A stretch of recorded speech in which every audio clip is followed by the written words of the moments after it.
We are joined fresh off his big victory at UFC 222 by Cody Stamann. Also, Fabian Edwards fighting this weekend at BAMMA 34 joins us. We'll be recapping UFC 222 and all the fallout with Brendan Dorman. And Referee's Corner, it's a controversial one. This one with Daniel Movahedi. We talk Lombard Holloway. She's a very nice person. She's a very nice lady. Let's just leave it at that. So's my mom. I wouldn't want her calling any fights. Oh my goodness, somebody get to the road. Welcome along to Obviously Fight Talk, episode 104. That was Joe Rogan and DC giving Adelaide Bird a little bit of a hard time. Man, those guys are on form. Absolutely on form. Speaking of being on form, Obviously Fight Talk episode 104 is on form. A shout out before we get into that to Fight Star Ireland, the Fighter's Choice, MMAmix.com and to feelsupreme.co.uk. So, coming off victory at the weekend, Cody Stamann beat Bryan Caraway. Big win. Cody Stamann joins us here on Obviously Fight Talk episode 104. Okay. Fighting this weekend on BAMMA 34, one of the hottest prospects out of the UK, out of Europe, I'd say. Has a brother in the UFC. He's 3-0, looking to go 4-0 this weekend. Fabian Edwards joins us here on Obviously Fight Talk. You should have went like Johnny Liddell. He's not in the UFC anymore. What am I talking about? Then we got Daniel Movahedi for Referee's Corner. You'll enjoy that one. He'll probably be talking about Hector Lombard and that referee. Yeah. Dan will be on in Referee's Corner to speak this CB Holloway, the controversy of the DQ. I might get a little animated. And then we're not saying he's the best. We're just saying there's nobody better. Brendan Dorman will join us to recap UFC 222. Goes a little deep, a little bit heavy on Cyborg. A few little breakdowns there by Brandon. His T-City stuff, it's great. It's good. Listen to it. Yeah, we also talk about what's next for everybody on that card. We give a little the fallout of UFC 222. But of course, we'll get going with the Obviously Fight Talk quick fire news. It's a little different this week. We have a couple of events to talk about, so the times aren't just 2 minutes. They're very throughout. But just before we go into that, breaking news, George St. Pierre has said, records the same night as us, has said that he's going to return to fighting soon and does not rule out 155. That's crazy. Let's pull back the curtain. We record this most of the time after we record the main show, so that's why it's not in the news. But that's mad. That's crazy news. Was he on MMA or something? I'm not sure. Just said that. Yeah, our sister podcast. That's crazy. We'll talk a little bit about that more next week. But that's crazy news. Before we move into quickfire news, do something for us. Give this a share on Facebook, on Twitter, subscribe, on Pinterest, on MySpace. On Bebo is still there. Bebo. What else do we have? I don't know what our social networks there is. Instagram. Twitter is @talk_fight. Post the link to your friend. Yeah. Email it around. Look, the big and thing subscribe. is just hit subscribe. Sit back. Yeah. Enjoy the show. Obviously Fight Talk. Episode 104. Quickfire news. So obviously Fight Talk quick fire news. We're going to do it a little different today. So aside from UFC 222, there was a few other big combat sport events that went down over the past weekend. So Rob, 4 minutes on the clock. Bellator 195 went down on Friday night and saw Darren Shadwell, I'm going with that, successfully defend his Bellator bantamweight title with an impressive first round submission over Higo. That moves the former wrestler standout to 12-1. I didn't watch much Bellator myself this weekend, but Rob, being the absolute MMA, nothing else in my life, going for me. Fucking hell. Watch Bellator. Jesus Christ. That was like a backhanded compliment in a way.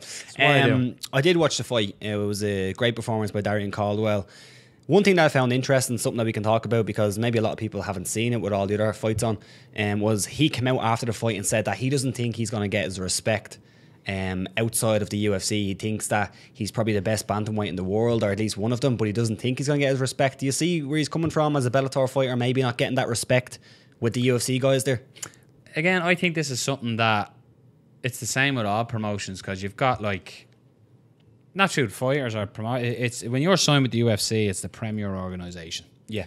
It's what everybody sees. Like it's like you look at footballers, even if you take out like Real Madrid, Barcelona out of the equation, and people think, oh, you know, English Premier League's the best. It's not really. Probably this year, good chance Man City will win the Champions League this year.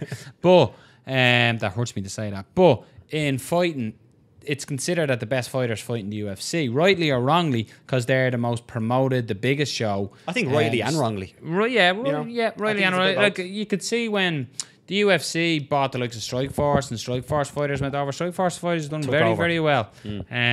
So it's not necessarily true, but I think the UFC belt carries a lot more weight than a Bellator or different. It depends. Like, you look at Poland, it's something we'll talk about in a little bit. KSW in Poland is bigger than the UFC in Poland. So yeah, I think it's a bit of both. But you look at Ben Askren as a perfect example.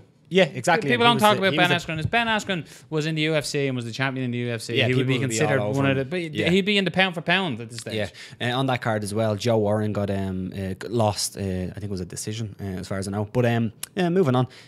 Brave 10, the Kingdom Rises took place on Friday night, and it had a lot of Irish interest. Franz Malambo defeated Philippe Ephraim by TKO in the first round. Will Fleury defeated Tarek Suleiman Fleury by unanimous decision, and Sodig Youssef defeated Dylan Tuke by TKO. There was 2 potential early stoppages there. What do you think of the fights?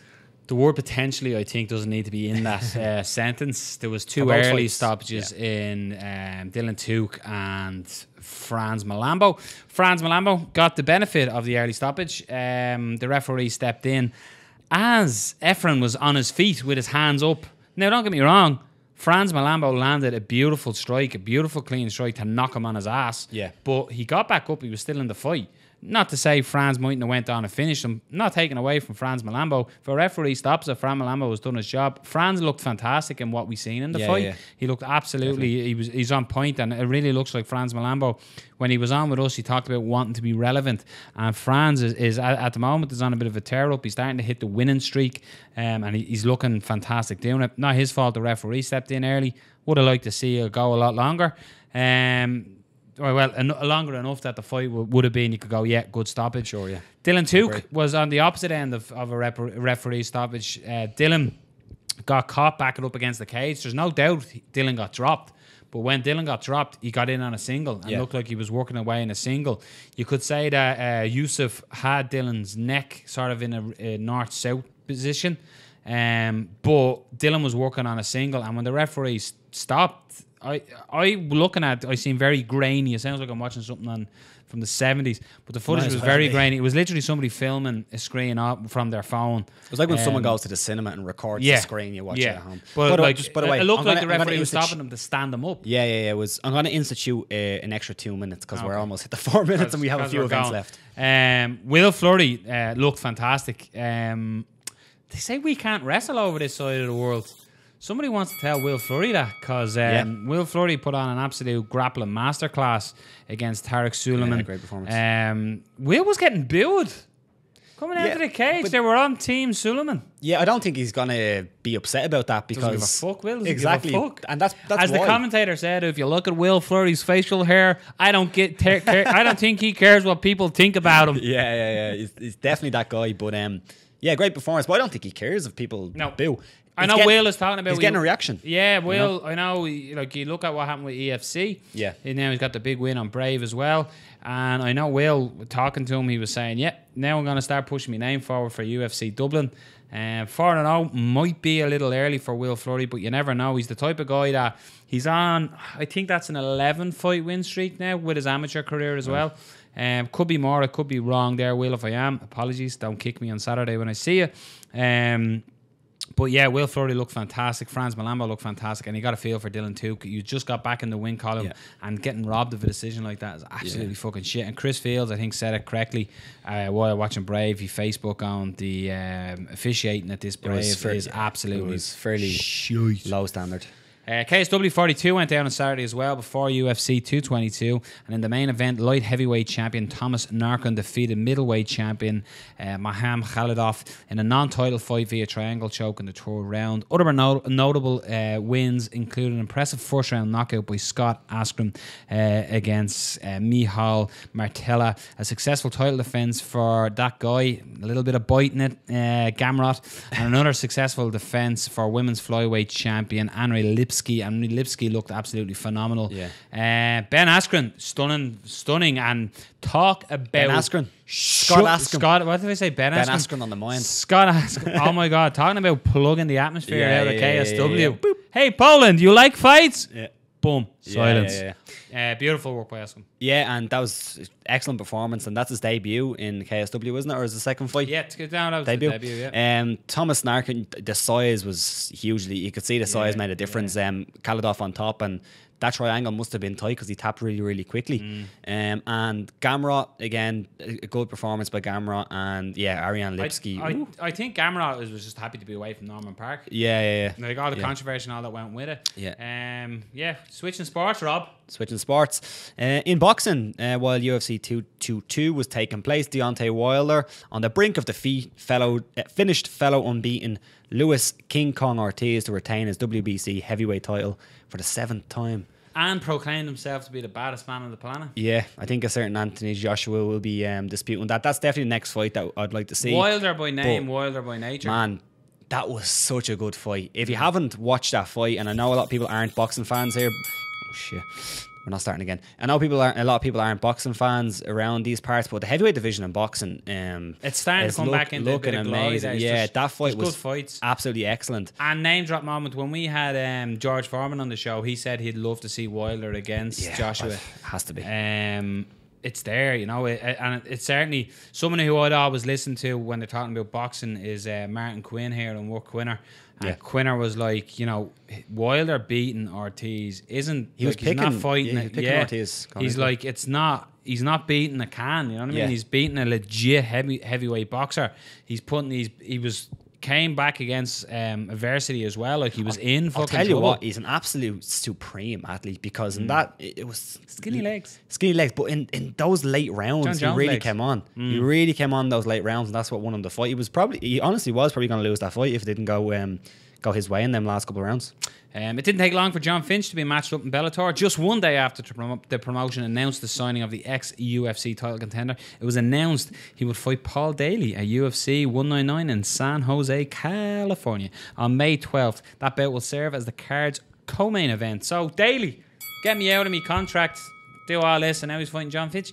Finch here, his chin is being susceptible to the sort of opponents that Paul Daly is, but if he can implement his wrestling. Yeah, it really seems like that type of matchup where it's bad for either guy depending on how the fight goes. Like John Fitch would be the worst type of matchup for Paul Daly if John Fitch can do what John Fitch usually does. But then on the opposite end, if he can't get a takedown, that's a tough fight for him. But man, I gotta say, Bellator have been announcing some really good fights. We're going to talk about another one, which a lot of people. We're going to be talking about two more. Our articles of three Bellator. 3 more. Four actually. 4, Jesus, yeah. So it's crazy, but I like the fight. I think it's a good fight, and I guess with Paul Daly, he was looking for a big fight in Bellator, and that's the reason why he was going to leave. Maybe he wasn't getting that big fight. Yeah. And oh god, there's that goes. We'll fix it now. If you're listening on audio, the screen just went. The screen went, and that freaks Rob out. Yeah. Rob's out. Thanks. But yeah, good fight. But a lot of Bellator news on this, and they're doing some good work. In other Bellator-related news, MMA legend Mirko Cro Cop will make his Bellator debut at Bellator 200 in London. The Bellator 200 lineup currently includes... This is impressive. Yeah. This is in London. Lads, I'm going to say it. This is better than the UFC's lineup in London. You've Carvalho taking on Gegard Mousasi for the middleweight title. Excellent fight. You've Cro Cop just announced today taking on big country. Depending on how you feel. Yeah. Michael Venom Page taking on David Rickles. I like it. Phil Davis versus Linton Fissell. I like it. They're good fights. I really like it. Yeah. Yeah. Man. Rob messaged me in work today going, Cro Cop, Roy Nelson, Bellator 200. We going? And I went, well, maybe if the fight was 10 years ago. That's true. But to be honest, am I a bad person for liking that fight? I like it. I think you're a bad person in general. Rob, Cro Cop's on a streak, man. Yeah, but he's been fighting in Japan. Yeah, but now he's fighting in Bellator. Yeah, but... In London. In London. So... Look, listen, let's not dance around the subject. No, let's not even talk about that. Yeah.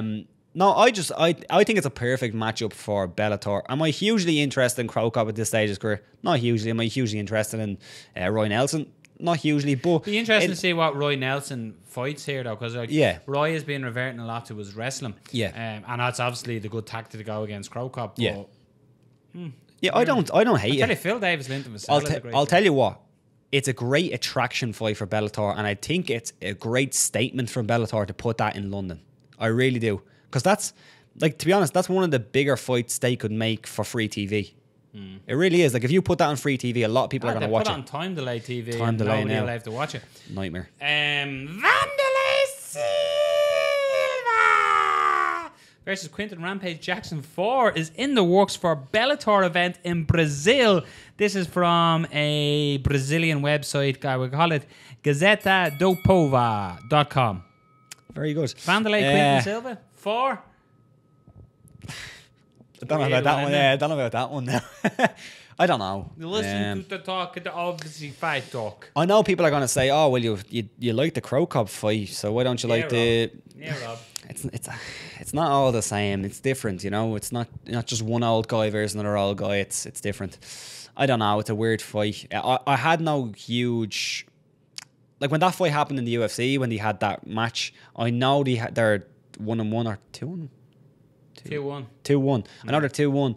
But really, at this stage, I don't really think that there's a... I hold the same water to this as I would with Chuck Liddell, Tito Ortiz. If either of these guys were to win, can they go, yeah, I have another win over him? Yeah. Because they don't. They're not in their prime. They're not the fighters they were technically they do, No. Yeah, it's a weird... But again, it's another fight that's an attraction for Bellator. And a way to look at this, right? Okay. You have Usain Bolt, right, as a sprinter. Okay, weird analogy again. Let's name another sprinter. Any other sprinter. Anyone? Just to tell you how much we're into athletics. Yeah, I'm not into athletics. Another sprinter, let's call him Johnny Flavin, right? Johnny Flavin is a sprinter, and him and Usain Bolt race all the time. Usain Bolt always wins, right? And Flavin then wants to race him, and they're both in their late 40s, early 50s, and all of a sudden Flavin wins a 100-meter sprint against Usain Bolt. Has he really beaten Usain Bolt? Yes. No, Robert, he hasn't. He hasn't. Just shit all over your analogy.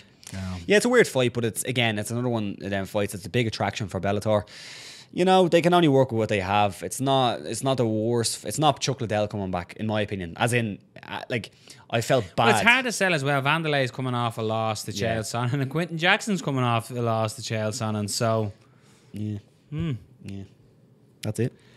Yep, and that's it for the quick fire news. Yeah. Very Bellator heavy. Yeah, unbelievably Bellator heavy. That's because nothing else happened in the UFC, and it was snowing all week. So watch, all the news will come out after we record this. What time is it? It's like 3 minutes to 6 on a Monday evening. So whatever we missed, we'll talk at some point. Here on Obviously Fight Talk, where dreams are made.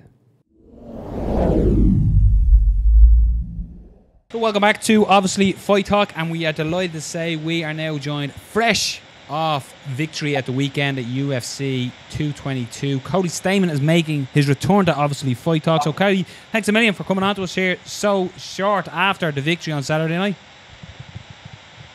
Yeah. Thanks for having me, guys.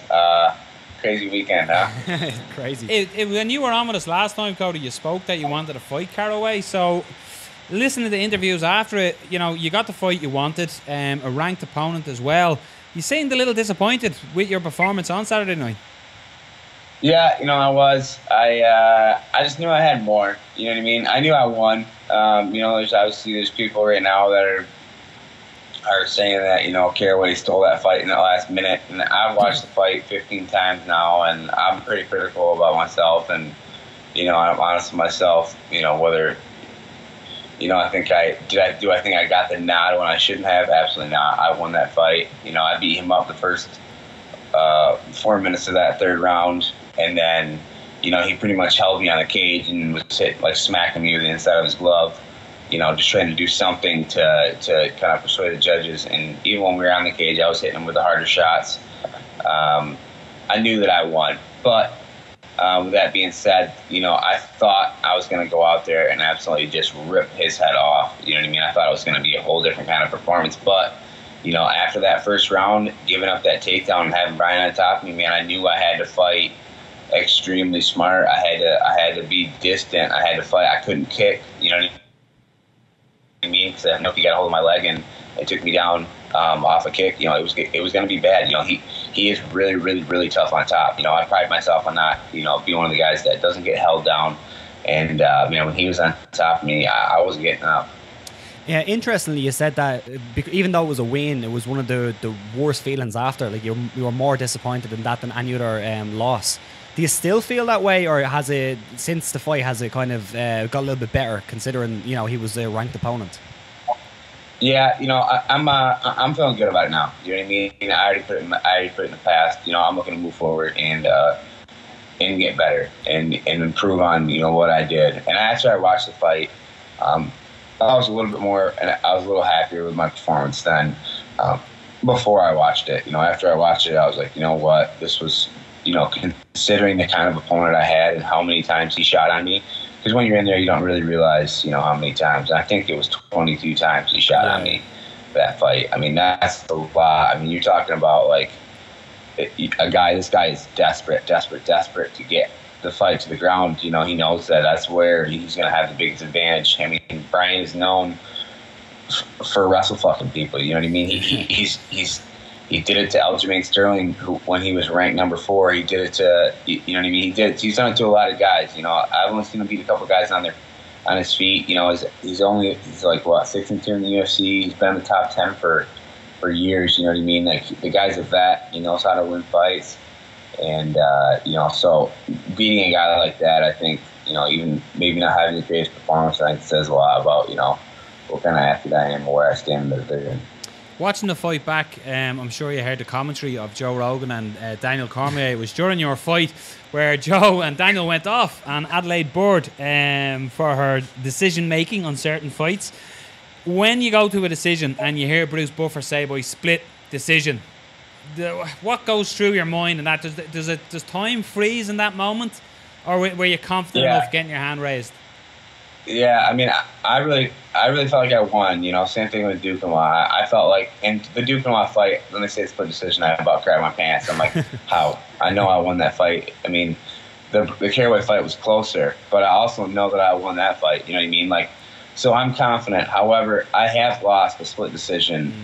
You know, I have one loss as a professional, and it wasn't a loss. I mean, you can go watch the fight, and you can judge it unbiasedly and let me know who you think won. I mean, I've never had a person tell me that I didn't win that fight. You know what I mean? No one's ever been like, yep, I think you lost.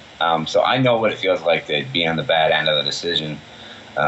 So when they say it's a split decision, I kind of just stand there like, you know, God, please, you know, give me a break. You know, I worked hard for this. In a weird way, though, like, as in, no disrespect to any judges out there, but for you as a fighter who's involved, who lives and dies by these people's decisions, like, as in, you know, thousands of people can say you won this fight, but it only comes down to 3 people. Yeah. So what do you think? Yeah. Do you think something needs to change, or if you had, what needs to be changed? If you could change something with the judging system, what would you change? You know, maybe add 2 judges, you know, maybe get 5 judges, and have 2 of those judges kind of collaborate with each other. I mean, there's got to be, but I mean, it comes down to the person, you know, more than anything. You know, that person really has to know MMA. I feel like there should be some kind of trial. Like, you got to judge like 100 fights, and you know what I mean. You need to be correct on you know, whatever, a certain percentage of those fights before you can ever you're ever gonna make a call that could, you know, potentially change someone's life. You know, because it really is a life-altering thing. You know what I mean? Had I lost this fight because of a bad decision, things would change a lot. You know, so they really are literally they have our life in their hand, and they're just like, you know, like sometimes they're just stumbling around with it. You know, just like getting ready to freaking drop it. Like, I don't really know what happened. So I mean. Yeah, there should be like just a longer course for them to be able to make that decision. Because the one that always surprised me with MMA officials, a lot of them are boxing officials. Yeah. And if you were to change the sport, you're not going to have like an NFL referee going, right, NHL, here I come. Got this. Give me the ice skates. I've got this shit. I'm going to start refing hockey. I don't know shit about hockey, but I used to ref in the NFL. I can do this. Yeah. One thing that you did mention after the fight is that you don't know how the rankings work, and I don't think anybody really knows how they work. But the rankings are due to come out today. It's Monday when we're recording this, just so you know.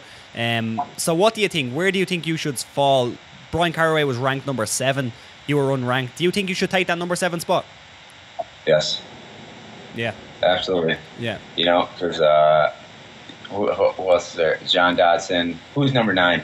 Number 9 is Aljamain Sterling. Well, Caraway beat Sterling, so I should definitely be ranked above him. Yeah, he just got knocked out, so I think I should be 7.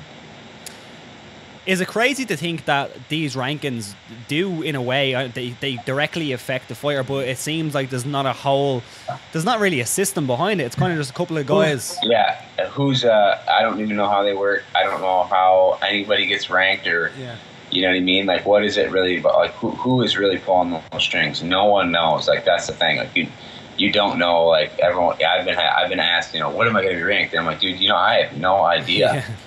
That I could be ranked 4th, and then, you know what I mean? And I could be ranked 14th, and I have no idea what it'll buy or who makes that decision. I have absolutely no idea how any of that works. Did you find it's something that Rob has spoke about before with us on the show here? Do you find it's hard that ranked fighters, when you don't have a number beside your name, that they want to avoid fighting you because it's a bigger risk for them? And in a way, is that a little tip to Caraway? Well, you know, at least he took the fight. Yeah, I mean, I definitely think it's more of a, you know, a liability. You're looking at losing a lot. You know what I mean? And how much you're really going to gain. You know, I think Caraway looked at me and thought, like, okay, this is a good fight. This is a good guy to fight coming off a 2-year layoff. And I looked at him like, this is a good guy to fight because he's been off for 2 years. You know what I mean? So, you know, if I'm going to fight a guy, you know, ranked number 7 in the world, you know, that's been inactive, and a guy that's a wrestler. Oh, I'm a freaking wrestler. Let's do this. This is a great matchup for me. But I think he was kind of seeing the same thing. Like, oh, this guy, you know, he's going to try to wrestle with me. I'm a really good wrestler. I can beat him in that exchange. And, well, you know, he didn't. One thing I just noticed on the screen, I'm not sure if anyone can see it. Behind you, I can see Stamann versus Caraway. Is this in the gym? What's this that we have here? No, this is actually a chalkboard that I made. Oh. Yeah, it says you know, UFC 222. It's Stamann versus Caraway, and then it had like counting down the days. Nice. It's like every day, you know, going right. You know, 30 days, 29 days. Yeah, it's just like a decoration of the house. It's pretty cool. Is that a crown on it as well? Is that to be the king of the division there over your shoulder? Is that a gold crown? Yeah, that is the crown. Nice artwork. So what's next? What's the turnaround, do you think? As in, we can see the eye is a little marked up, but I'm sure that'll heal fairly quick. But what's your next route? What's the game plan? If you had your choice right now, if you were Sean Shelby, what's next for Cody Stamann? You know, I'd want someone in the top 10. You know, I'd want like a John Dodson. Like, after his fight, I didn't really think he was that impressive against Pedro Munoz. So I'd want like a John Dodson or John Lineker. These are guys I feel like I match up really, really well against. Or, because I have a feeling that a Sun Sao, you know, Riviera, Morales, all these guys are going to be matched up soon. You know what I mean? These guys are, like, obviously Jimmy Rivera and Marlon Moraes are going to fight in the main event on the Utica card, if I'm not mistaken, right? And I'm sure, you know, Garbrandt and someone else is going to get matched up. You know, who does that really leave? You know, Dominic Cruz, who knows what that guy's doing? But I definitely want to fight. I want to fight a guy that's legit in the top 10. I want to keep moving up. That's been the goal. You know, the first goal was to get here, and now that I am here, you know, I'm ready to I'm ready to be a contender. You know what I mean? I don't want to hang out and be one of those guys that never gets his shot. I want my shot. It's no secret. I want to be the UFC champ. You know, in order to do that, you got to go out and beat the best guys in the world. And you know, I'm ready to do that. I want to go. Speaking of UFC champs, if the rankings work like any rankings should, you should be in the top 10, and then 2 or 3 fights, maybe even less, you were looking at a title shot. But then you have TJ Dillashaw looking down at the division. Do you look at that and think, wait, TJ, you should be fighting in this division, or do you feel, you know, have your super fight and then come back? So I feel like there should be an interim title fight, you know, while he's gone. Yeah. I've been asked this question a few times, and yeah, I definitely think, you know, if this is any other division and he was doing that, there would be an interim title fight, and he had to come back and fight for that interim title. You know what I mean? So I think that, you know, there's a lot of guys, and that's kind of muddy water up there. You know, there's a lot of guys, you know, that I just mentioned. There's like maybe 4 guys that could potentially make that claim. Like my next fight should be against Dillashaw. And I feel like it should be like a semifinal final kind of thing. You know what I mean? Like, all right, you know, there's 4 dudes that could potentially do this. You fight him, you fight him. The winner of those fights, you know, fights the title, and then, you know, kind of have another bracket of guys, you know, me included, you know, a little bit further down that are like 2 fights away from that shot.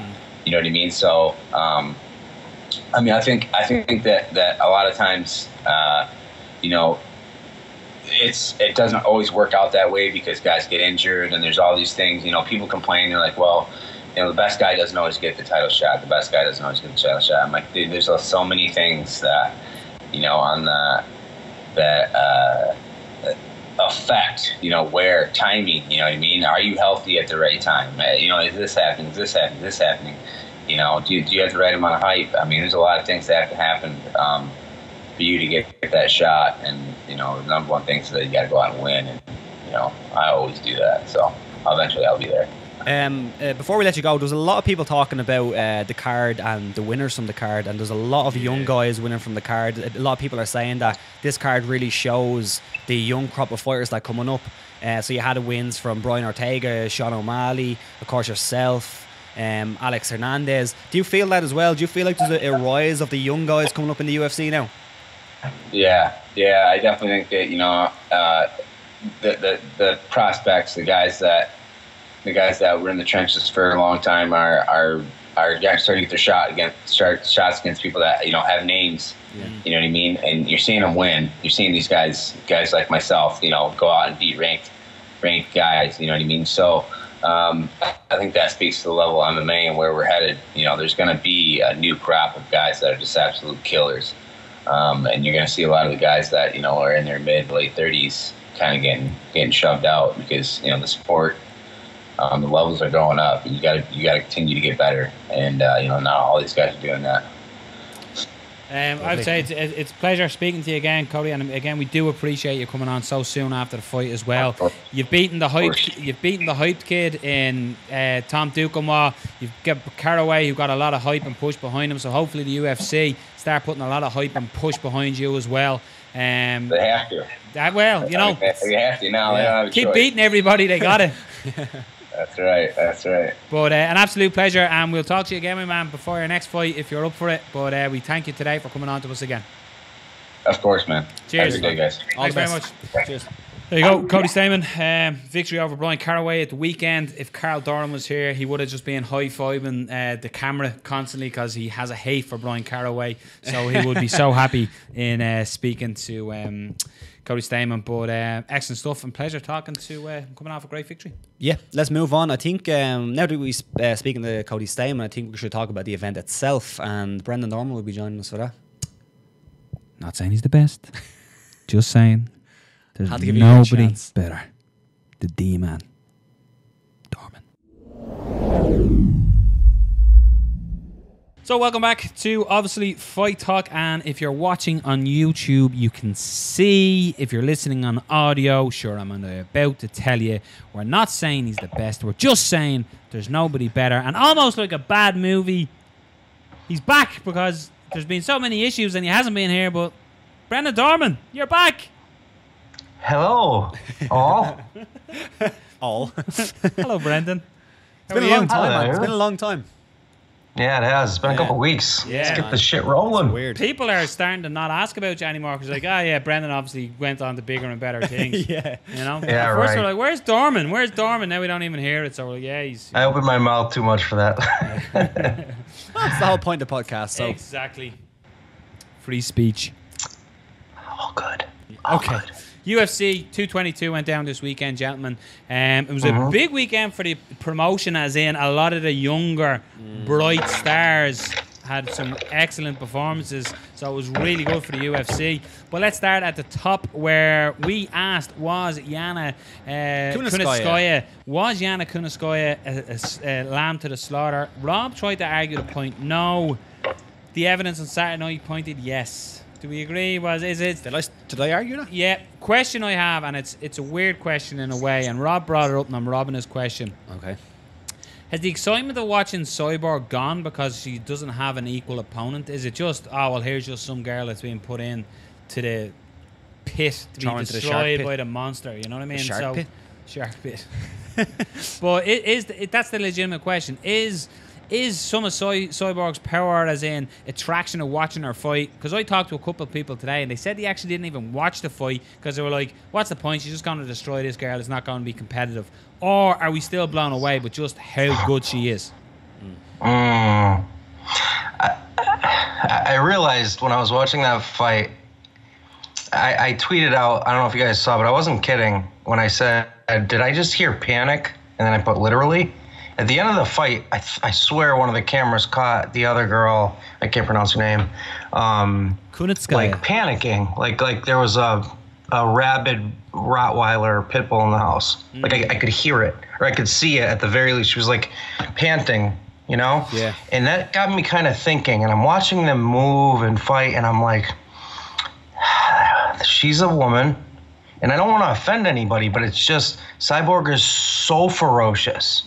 It's almost like there's this unfair feeling, and I don't know, I feel remiss to not say it. Yeah. You know, if I just pretend she never pissed hot and there's nothing here and she's a genetic blah blah blah blah blah blah, and play it PC, fine. Then I'll get one less hate mail today. But no thanks.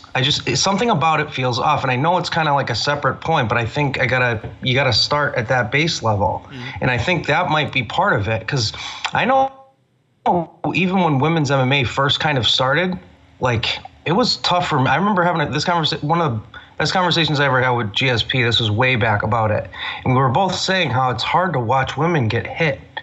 Eventually, you kind of, when you start training with women, you get accustomed to it. You don't feel that way. And I really don't feel that way. When I feel the playing field is even. When both people signed up for a contest, et cetera, et cetera.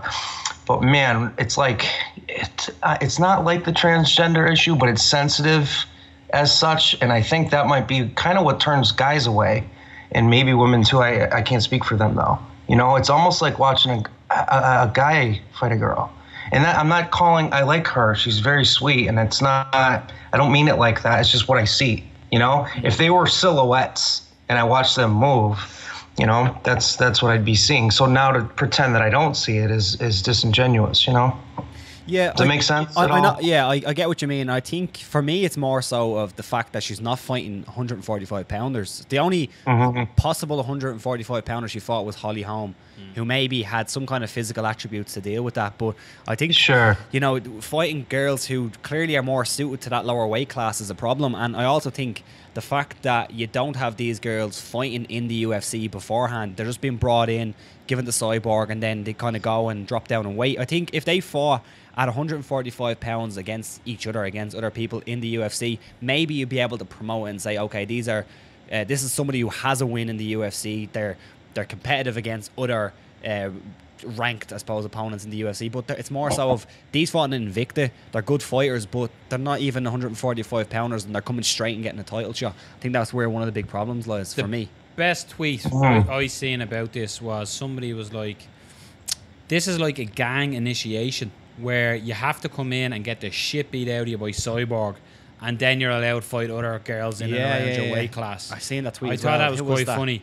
One tweet that I think is definitely notable is Megan Anderson tweeted at Joe Rogan, at DC MMA, and at John Anik, "You want an actual featherweight who is bigger than Chris and has power. Hashtag UFC 222. Megan Anderson is a featherweight. Hasn't, as you were pointing, Rob, should we be looking at somebody who has a few fights in the UFC? Megan Anderson has 0 fights in the UFC, but is a legitimate featherweight.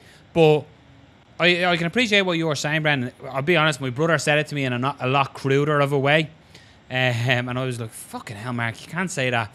But for me, I think you can't ignore the pissing hot.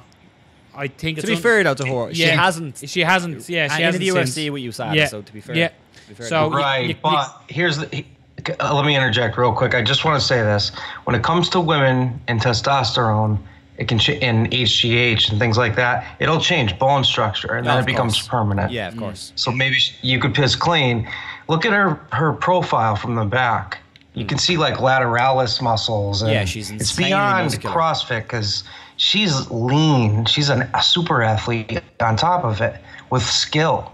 She's not. It's not gross. It's not Gabby Garcia. You know what I mean? It's not that crazy. She's very skilled, but it just something feels wrong, and I don't know. Do you feel? Because I feel this way. Is that it's unfortunate because we should be talking about how good Cyborg is because as an actual fighter, her techniques are amazing, but it's fantastic. Everyone's reverting back to the fact of the opponents aren't there, and that's unfortunate to Cyborg. It's unfortunate to us that we can't just enjoy. Is she way too far ahead of the evolution of women's MMA? Potentially, that she is a complete. That you know, she is complete. As in, if you look at Kunitskaya, got her back.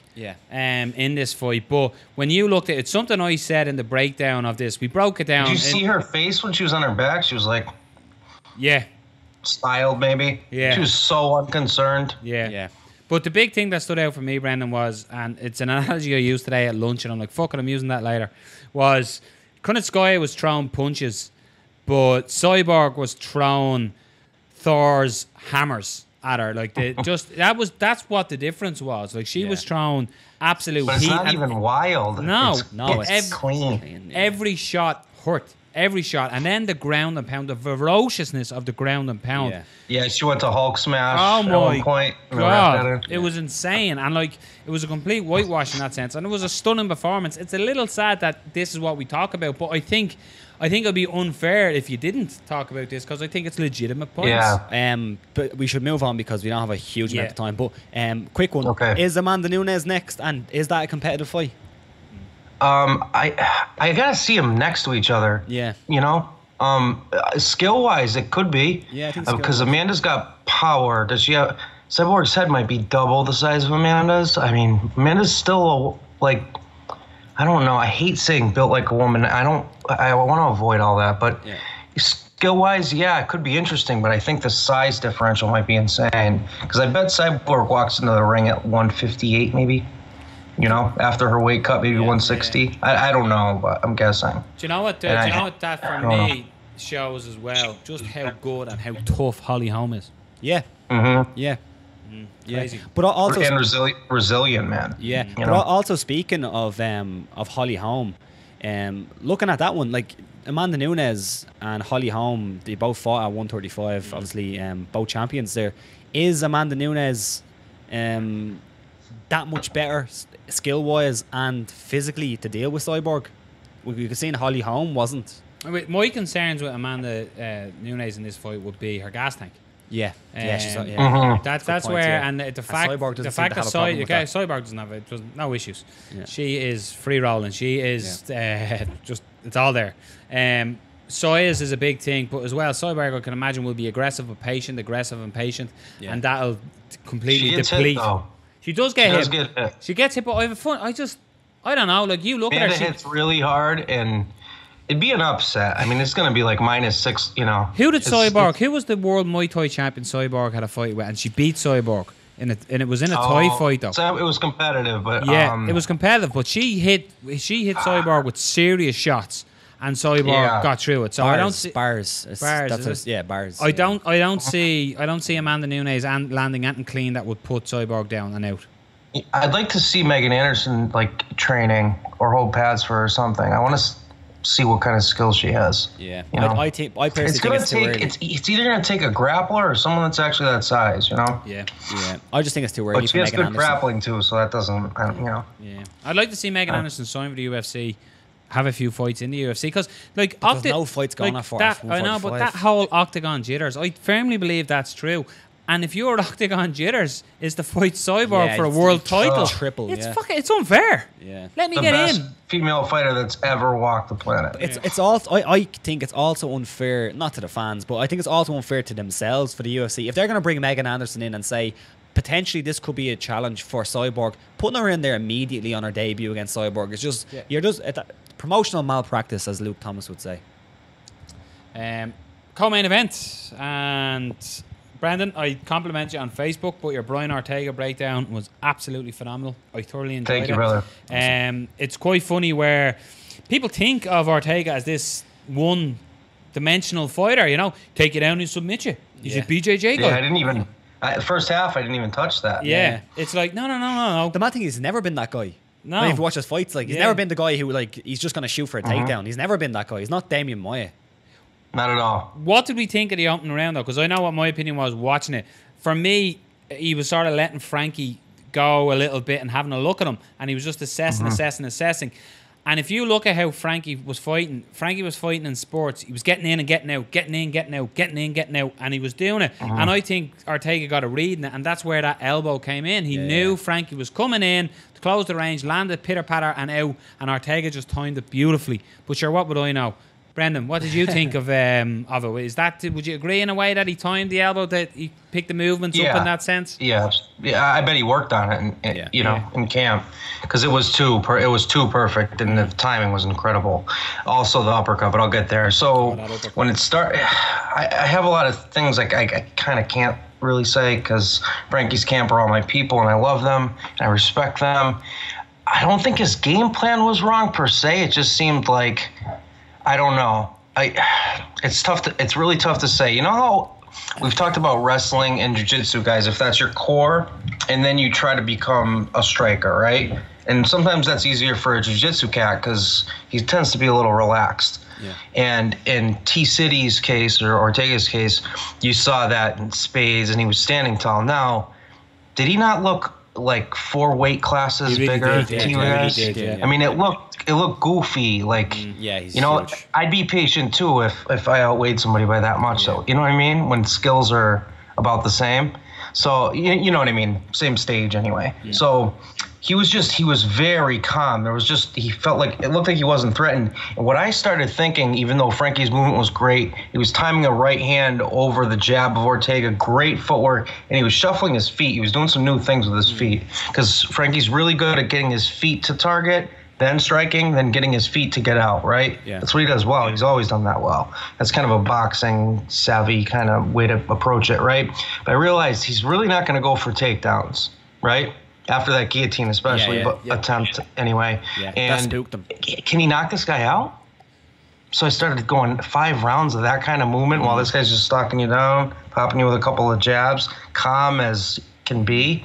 It looked like he just took, a couple of opiates. You know what I mean? He was like chill. Yeah. And all of a sudden he got that read, and when it got close, see, every time Frankie was coming close and he was trying to counter, in the beginning of the round, Frankie was out in time, so there was no counter there. But he got a little too close, and if you notice, his hand was already kind of out, his left hand, and then he just turned the elbow into it. You know what I mean? It wasn't like he had his hands like this and he wound up with some goofy elbow strike. It was just real quick, bang. But it was perfect. The timing was perfect. And also his patience moving backwards, because he had a really loose collar tie on Frankie as he moved backwards, and he waited to get his footing and his angle right. And if you watch it slow down, Frankie's head wasn't even on him. It wasn't like in the center line. It was off in the distance. So he was already got clear street. The uppercut was beautiful. The timing was wonderful. That kid's, him and Holloway, man, whoa. What a fight. Yeah. Whoa. One thing that you did mention was the 5 rounds. It was 3 rounds, but yeah, I thought that was an excellent point, saying that when he went for that takedown, and it honestly looked like it spooked him in a way. But you could see in the background, you could see Ortega's whole team. That's it, we're done. Yeah, big time. And that goes to show you how insanely incredible his squeeze must be. But then one thing I did watch was Chael Sonnen done a video after, and it was a similar point that you made, where Edgar went for one more takedown after that, and it just didn't look the same. The shot didn't look anything close to what the first one looked like. So your point of that maybe going through Edgar's head was, man, am I going to knock him out, because I don't think I'm getting the takedown against this guy. I don't think I'm going to shoot again. And maybe that's why he walked into that crazy elbow. Awesome. But a hat tip to Ortega more so than well, Frankie messed up. Oh, Moving of course. on. Yeah, of course. You know what I'm saying? Like, and that's hard for me because I don't have really any affiliation with the California Gracies at all. But I do have a ton with the East Coast guys. You know, so Almeida's right under, you know, this guy, and on and on and on it goes, right? So Frankie's not my best friend, but I'm gonna root for the guy. It's tough to see him get, you know, clipped since he never has. Not like that. But T-City's a very likable dude, man. Yeah, big time. He's a gentleman, class act. So it's good for the sport. You know what I mean? It really is. Because now we got a real fight at 145. Oh, yeah. And we got a serious fight. Dana White has said as soon as Max Holloway is cleared that fight will be made. I saw that. That's excellent. And I will say props to you because at the start of the year you said this guy could be champion by the end of the year. You never know. You never know. It could be it. Sometimes Soothsayer. sometimes a broken clock is right. You know what I mean? It's right twice a day. You know. Crazy. Definitely. Cub Swanson, Frankie Edgar, 2 in a row. That's and crazy. to think Frankie Edgar never finished, and boom. Yeah, and just dispatched of Cub Swanson. And the way he did it, crazy. it would have been one thing if he sat on that guillotine and went, you know, high elbow or something and tapped him. Everyone would have went, Matt. But it's loads of people were on it. Why were people telling me about it? Loads of people were on an 11-1 knockout Ortega. Yeah. Brian Ortega, obviously. What's next? Max Holloway, Frankie Edgar. He was talking with Brendan Schaub. Don't know if you watched Brendan Schaub. What's it called? Below the Belt? Below the Belt, yeah. Excellent. It's a bit magazine-y, as Rob would call it, but excellent. No, it's good. Big fan, of course. Brendan Schaub is Brendan. But Frankie was saying, you know, he sees a few more years of fighting in him. That was before that knockout. Yeah. What do we think? What's next? Is Frankie, you know, surely that's the gold gone, realistically. Do you know what, actually, one thing that I picked out and from that, they were speaking about CTE and they were talking. Frankie Edgar was like talking about saying, "Oh, this is something I'm more worried about now as I'm getting older." And then that knockout happens. Yeah. I'm not saying he's going to retire over or anything like that, but I'm sure that's gone through his head at this point. You know, forced finish. Interesting. And once it cracks, it's got to. It's like, you know, I was just showing you guys my guitar before we went on air. Yeah. Once it gets a little hairline, right? It's gonna eventually that's gonna get worse and worse. I believe I don't know the science of it, and I'm not qualified to say this, so disclaimer right there. But it seems to me from years and years of watching that once it goes, it's it's fractal. There is a case study of it. You look at fighters who depended on their chin, and let's be honest, Frankie, as much as he's never finished, Frankie could have been finished in so many fights you've seen him in. Like Gray Maynard fights. My God. It's not like, who's someone that just doesn't, like, who doesn't get hit? I guess Mayweather to some extent in boxing. He's been hit a few times. You know, there's in MMA, most people get hit. Yeah. I'm just trying to think of someone who never gets hit. I guess Damian Maia maybe in some ways. Yeah. Right? There's something like grappler types. Demetrius Johnson doesn't get hit that much either, really. Yeah, it's pretty. Oh, DJ never gets hit. Great one. And Khabib's been hit once. Yeah. Hard. And he was rocked. There's a few guys, but everyone else, I don't even like that guy. But the point being is that everyone's been cracked a bit, but Frankie's been like this close to stoppage a lot, you know? So, it's tough. It's hard to watch, and it's hard to, you know, from the couch tell that guy what to do. I don't know. Yeah, does he fight Cub Swanson again? Does he? I don't know. I have it's weird, isn't it? Yeah, just a quick one. Frankie also seems like the guy, I don't know him personally, but he seems like the guy You don't know Frankie personally? No, seems like the guy, it's surprising, who doesn't want to just stay in the game to be in the game. I think he wants to be in the title contention. Well, he said in the same thing with Brendan Schaub, he said, you know, I want to make more money. Sure, but I think if he's, you know, if he has, I don't know. Whatever. Yeah. Someone who really started UFC gym, so franchise gym. So maybe he's just make enough money in his career. He's had some bad luck too. Yeah. No, he has. Sure, he was meant to be fighting Max Holloway for the title on Saturday night. Yeah, that's tough, man. And then he would have had points. You know what I mean? One other standout of the night, I picked wrong here because I sort of thought he's a bit wild, he's a bit crazy, and you know, Andre could catch him. But Sean O'Malley, how good? First of all, did Sean O'Malley look? And last point. How idiotic was Andre Sukumta? The guy could not stand on his fucking leg, mate. He needed, what's his name? Ronda's Edward Tanvir going, head movement. Take down. You know what I mean? That's literally what happened in the corner. Take that. They were like, what are you doing taking him down? Do you know what I mean? What is Taverdi in your corner? Take down! Take down! Do you know what I mean? I know that guy, so I'm not going to call him anything names. Sean But O'Malley I'm not could going not to lie and stand. say it was smart. You know, Smart game plan. Yeah, his opponent can't stand on his leg. dude, Good game plan. just Take him like down. circle him. Just circle him. Yeah. Leg kick. Yeah. Sean He's on O'Malley. one leg. Yeah. What's he going to check it? Yeah. And that's what I mean. Throw Like, leg kicks. if you look at it, like, if O'Malley was to take 1-2 shots there, the referee is stepping in. He's unfit to fight. Yeah. He might drop to the Yes. canvas and he's going to say, stand back up, and he won't be able to stand back up. He done What's his the rule? He done his What's the rule? It's very simple. This isn't this isn't like a trick. If you can't. What's the rule? If you when you can't- stop a fight, Yeah, as defend a yourself. ref. If you can't defend yourself intelligently. Thank you. Bingo. That's it. Yeah. So, That's it. He doesn't have to be hurt. He doesn't have to be concussed. He doesn't have to blah blah blah blah blah. but yeah, Right? Andre took him down to allow him to defend himself intelligently. Like, Yes. the interview took place with Joe Rogan on his knees and Sean O'Malley on his back. Awesome. That was cool. That was awesome. Yeah. That was cool. That was a O'Malley cool looked moment. incredible. It was just beforehand. weird for me because I know that guy, so I'm trying to be semi-fair. Yeah. But how can you just deny this monolith right here? You know, leg kick him. If I was in his corner, I would have screamed. I would have lost my voice for 3 weeks screaming. Yeah. Just blood, Godzilla. Hey, leg kicks. Stop. What are you doing? Why are you on the ground? Why are you even there? What are you doing? Because he was in bad pain, like serious pain. They're saying it wasn't a real bad fracture, but judging by his face, man, he was hurt. And I couldn't find when it happened really. I mean, I saw when he reacted, but Yeah, I it bet looked it like- I the did head something kick, earlier was it? and then that happened. You know. Yeah, it looked like a kick and maybe he caught the elbow. Maybe. Yeah, it was looked like it from a head kick or something like that. Yeah. He threw a head Yeah, Oh on the my right God. head kick, Yeah. and then he landed, and then he got like a kind of that Yeah, weird. yeah. Oh boy. stanky leg. But, oh my But God, before Sean that- O'Malley. Oh, whew. Yeah. Wow, he is. God, I should have told you guys off air. You know what? A lot of people who watch my videos don't necessarily watch this or vice versa. So I'll just say this because I'm gonna probably do a breakdown on it. I realized I watched a lot of film on him since then because I'm kind of fascinated with the kid, right? Because he's very skinny, but he's 135 and my height. What? Yeah. I haven't weighed 135 since 6th grade. It's all in the I don't flow. think. He's so thin, but here's the thing.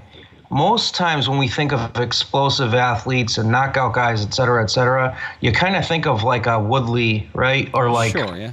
you know, Ngannou, whatever. Just jack dudes, like big, wide. They're explosive, right? George St. Pierre's explosive. Connor's explosive. But they're all muscular, right? This kid has, I don't know, not much muscle, but he's very explosive. His creativity is artistically just wonderful. So I was thinking, like, I kept thinking, who's he remind me of? And it was Tommy Hearns. And I know you guys may not know him much from boxing, but early, especially in his career, he was very thin, but a savage with, like, super torque right hands, you know, like very fast twitch muscle, but he was thin and super tall for his weight classes. So there's kind of a crossover there. I'm thinking of how to do it in a breakdown, do something different. But Can I make a we'll see. request? Yeah. When you're doing it, can you use the theme song by Saved by the Bell? Because, oh my God, Sean O'Malley is Screech from Saved by the Bell. Oh, wow. Yeah. Jesus Christ, yeah. When I wake Screech up in the over morning cornrows? Deadly. It's a phenomenal performance, though. Yeah, he Absolutely. looks insane. He looks What's with insanely rest of good. meatloaf, Mr. Building? It was just like, What a show. Poor Screech is doing time, man. Screech is Yeah. doing hard time. Yeah, I Screech don't is know how crazy. Lisa Turtle's doing. She's been out them all. No, but Screech was done for like kidnapping and stabbing someone and loads of shit. No. Yeah. Really? Screech is doing hard time. Yeah. Dustin Diamond? Yeah. Man. He done some serious hard time, you know. It's all right though. He was saved by the bell. He did hard time, huh? No, he has. I heard about that. Yeah, I heard about that one too. Andrei Arlovski beat Stefan Struve, and Stefan Struve does what Stefan Struve does. Didn't fight long. He's 10'2" and fights like a 5'4" man. It's so crazy because I think there's like one clip. If you just grab one clip from the fight and it just epitomizes Stefan Struve's career, and Stefan Struve could have been excellent, and he has a really good ground game. And off his back, he's pretty good for a huge man. But he throws a flying knee against Andrei Arlovski. Yeah. Jumps in the flying knee into a clinch and gets taken down. That's the Why? story of the fight. Why? I don't know. He also, You know what I mean? Yeah. Like, why not just use basics? Yeah. His reach is like 90. It's like 8 feet long. Yeah. Just jab and teep. Yeah. Work on those for 6 months. No one will get inside. Semi-Schilt style. like, Yes. he's Brilliant he's example. Dutch, so you know what I mean. There's obviously a Dutch kickboxing This is a Dutch background. kick and boxing. Yeah. I like the kickboxing. I like a kick in the box and the goat milk. Yeah. But I That's supposed to stand. be Dutch. No. My Dutch is like I like to fight in the boxing Oh, ring. I just don't know why I you went speak to the Dutch. the Borat voice. No, I don't know. But Interesting. Stefan Struve, he sorry. reminds me. He reminds me, Brandon. I said this last week of outside a car dealership, the big flaming yokes. Wacky waving Yeah. inflatable arm flailing tube man. Because every time he gets hit, his whole body goes. "Way." You know? It really does. You know, that's Stefan Struve. That's his career summed up for me. That's it. He's like Mr. Fantastic Yeah. from the comic books. Yeah. He really Yeah. is. But Andrei He's a Arlovsky. jab. Just a jab. Yeah, Yeah. man. But Arlovsky, just when you think he's out of the Resurgence. game, they pull him back in. Yeah, it's resurgence Just for Andre. when they thought I was out, Yeah. they pulled me back in. Man, you gotta That's kind of give free, it to Andrei Arlovsky, don't you? Yeah. You know? That's been around since Forever. Forever? Yeah. He was Right. fighting in the UFC before the UFC was made. Do Like. you remember he had the like fluffy, fantastic hair with Yeah. the blonde tips? Yeah. That was The the venom. best. Yeah, that was the fang best thing, Andre. the fang Yeah. Where mouthpiece. every other week he fought Tim Sylvia. Remember Tim Sylvia? They were just always Yeah, they fighting. fought 86 times and he had a hairy back. Yeah. Wonderful. Yeah. Do you remember when he fought in? I think it was ONE FC, and was- he's kicked. He gave Yeah. his sucker kicked. But he was his first UFC. They were like, "Okay, do you want to take your jumper off?" He's like, "My jumper is off." Oh, no, take your jumper off. Take your knitted cardigan off. It is there on chest in Belarus. This is good. Fantastic. Yeah, and they'd say Belarusian, and people are like, "Where's Bella in Russia?" yeah. Like, oh boy. Couple of quick call outs. Mackenzie Dern made her debut. For someone who's such a BJJ specialist, she needs to work on wrestlings for takedown, doesn't she? Yeah. Takedown attempts are awful. I tweeted that out too. Yeah. She. Okay, two things. I can't not. She's nice to look at, right? So I think we know why she's at that level now, but she's going to get hurt if she doesn't get her coaching in order. Her striking is light years behind UFC level. And they're going to push. The push doesn't just start with getting to the dance. It continues when you win, and especially when you're. I hope not. We see all the page, right? When you're attractive, it helps in the women's division. It's bullshit, but it is what it is. Now Mackenzie fought one of my like closest friends in the fighting scene in Massachusetts. This guy local, his real name's Lee Gresh. His student Kayleen Medeiros was her last fight in Invicta, and Kayleen gave her a run, and Kayleen's very good. So I didn't know what to really expect in that fight, but Mackenzie, I think, got a submission in the final round or something like that. But in this fight, she almost did the same thing. But I was surprised that she won, almost as much as I was surprised that she had a fucking translator with her at the end of the fight. That was the best. Are you fucking kidding me? That was the best. Like, I hope she was we're just. not I hope she talking was just about trolling though. about a George strong Gazelle, language Gazelle. person here? Yeah. Seriously. George Sully, that was a big win. Yeah, I thought I done really well. Like, you know what I mean? The most like there was a I apologize to Phoenix for that. Her accent has gone more and more Brazilian, even though she Dude, was born in I met Arizona. her like 2000, I don't Yeah, know, it was weird. 13. Oh my God, like And she talked like, oh my God, it was crazy. Me and my friends were like, yeah, we were totally out Friday, and she's like a Valley girl. She's from the U.S. It's Yeah. like What no, the- but it's like when somebody goes away to Australia for and comes back 3 with a little months for it, Australian and they accent, come yeah. back going, g'day lads, g'day, and they're going, mate, you're on holidays. Do you know what I mean? Calm down. Do you know what I mean? Take it easy. Dude, it's weird. If I came over to you guys for like X amount of time, right? Let's say I live in Cork, whatever. I live in Cork. And in 6 months, I start speaking with an accent. I'd hope you guys would be like, what the fuck is wrong with you? Yeah. Like, I'd want to be called out on that bullshit. Yeah. You know what I mean? It's a weird like, it's not good. That's not a good sign going forward because it's like character flaw to me. That's like some weak shit. If that was my buddy, I'd be like, can you be you, please? Yeah. You're okay as you. Yeah. I wonder when she woke up with that, though. One day, was it like a Tuesday? She was, night, Mom. Night, Dad. And then woke up the next morning and go, hey, Mom, when do you expect me? You know what I mean? I wonder when that happened. Like, that's a lot of effort. She's doing an impression of a Brazilian doing an impression of an impression. Like, that's so much fucking work. Yeah. What are you doing? At least the parents are Brazilian. So. Weird to me. Yeah. It's hilarious on the one hand, but... to be honest, just on the fight itself, should we have expected anything really that much better? Like, she's really early in her career. 2016, though. 2016 was our MMA debut. For somebody who's so decorated in Brazilian Jiu-Jitsu, I was expecting her to be able to get a single leg takedown. I don't know. If we're not pull guard. But pull guard. Pull guard. I do agree with that. Pull guard. Takedown, she was just around the waist. But to be fair, though, when she did get taken down, immediately she was immediately. So that's because it changes in MMA, and people should know that. Again, this goes to the coaching. It worries me. She's gonna get clipped. Can you imagine her in there with Rose? Yeah, but that's silly. She's never going to get close enough to do anything. Yeah, that doesn't make any sense at all. No, I'm just saying, though, what's the road? The road is that I think it was way too early to bring her in, but I also think that... Yeah. But I don't know. I don't know.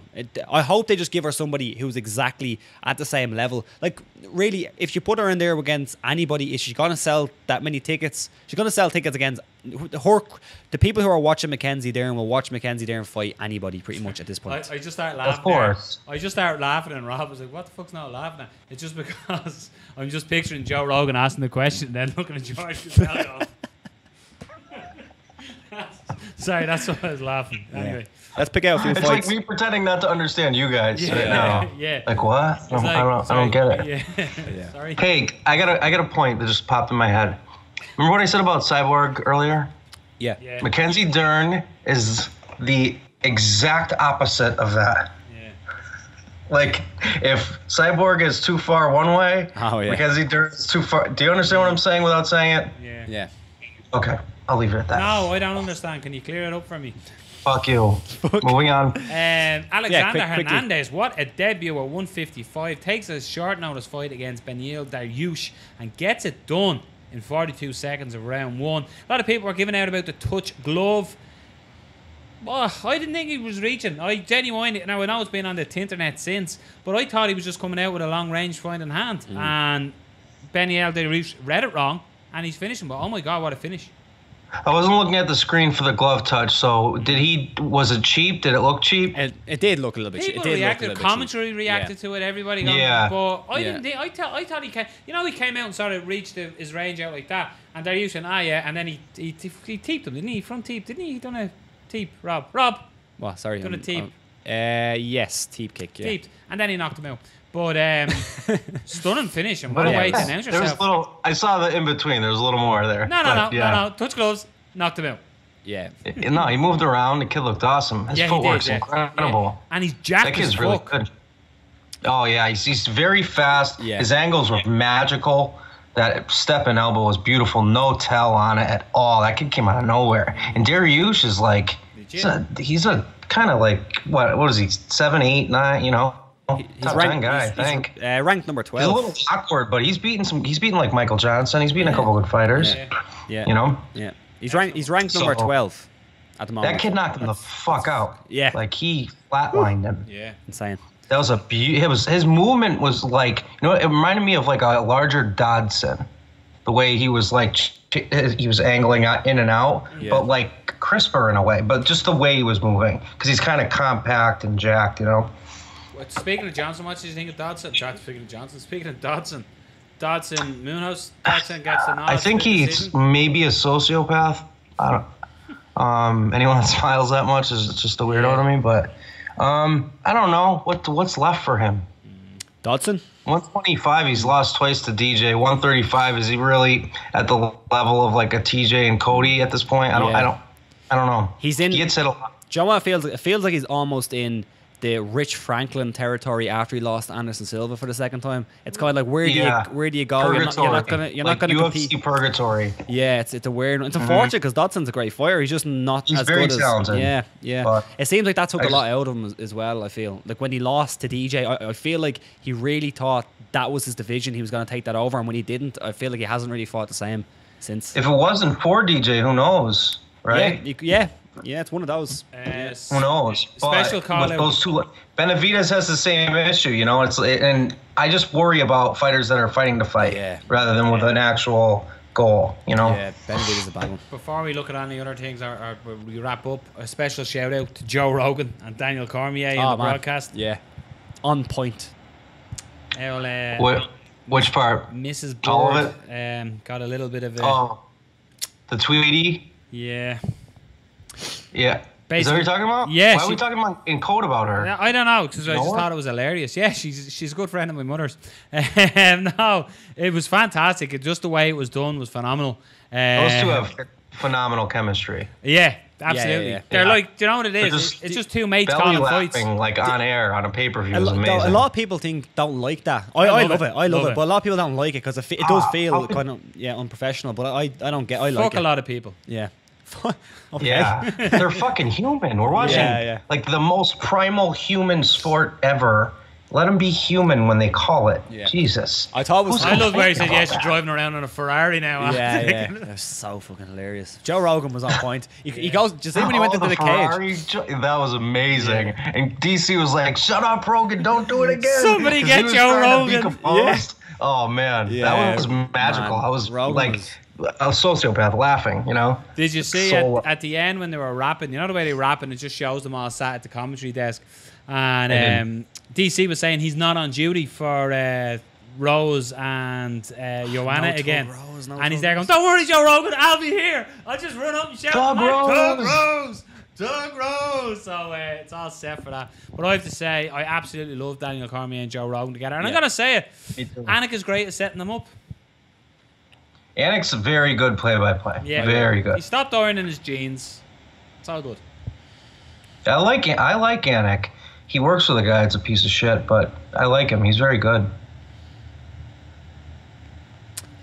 I think that's a perfect place to end it. All right.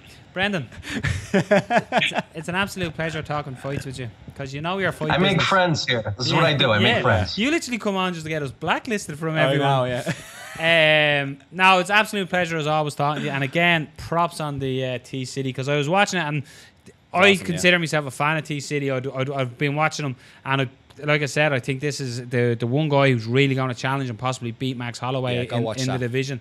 And when I watched it, I was educated from it as well. I was like, fuck, thanks, man. Jesus, man. So, and I did do it before the fight, and I did focus on his boxing. Yeah, impressive. So I did the Wonder Boy one I just put up too. Check that out. Look, folks, if you've got spare time, if you don't have spare time, ring in sick.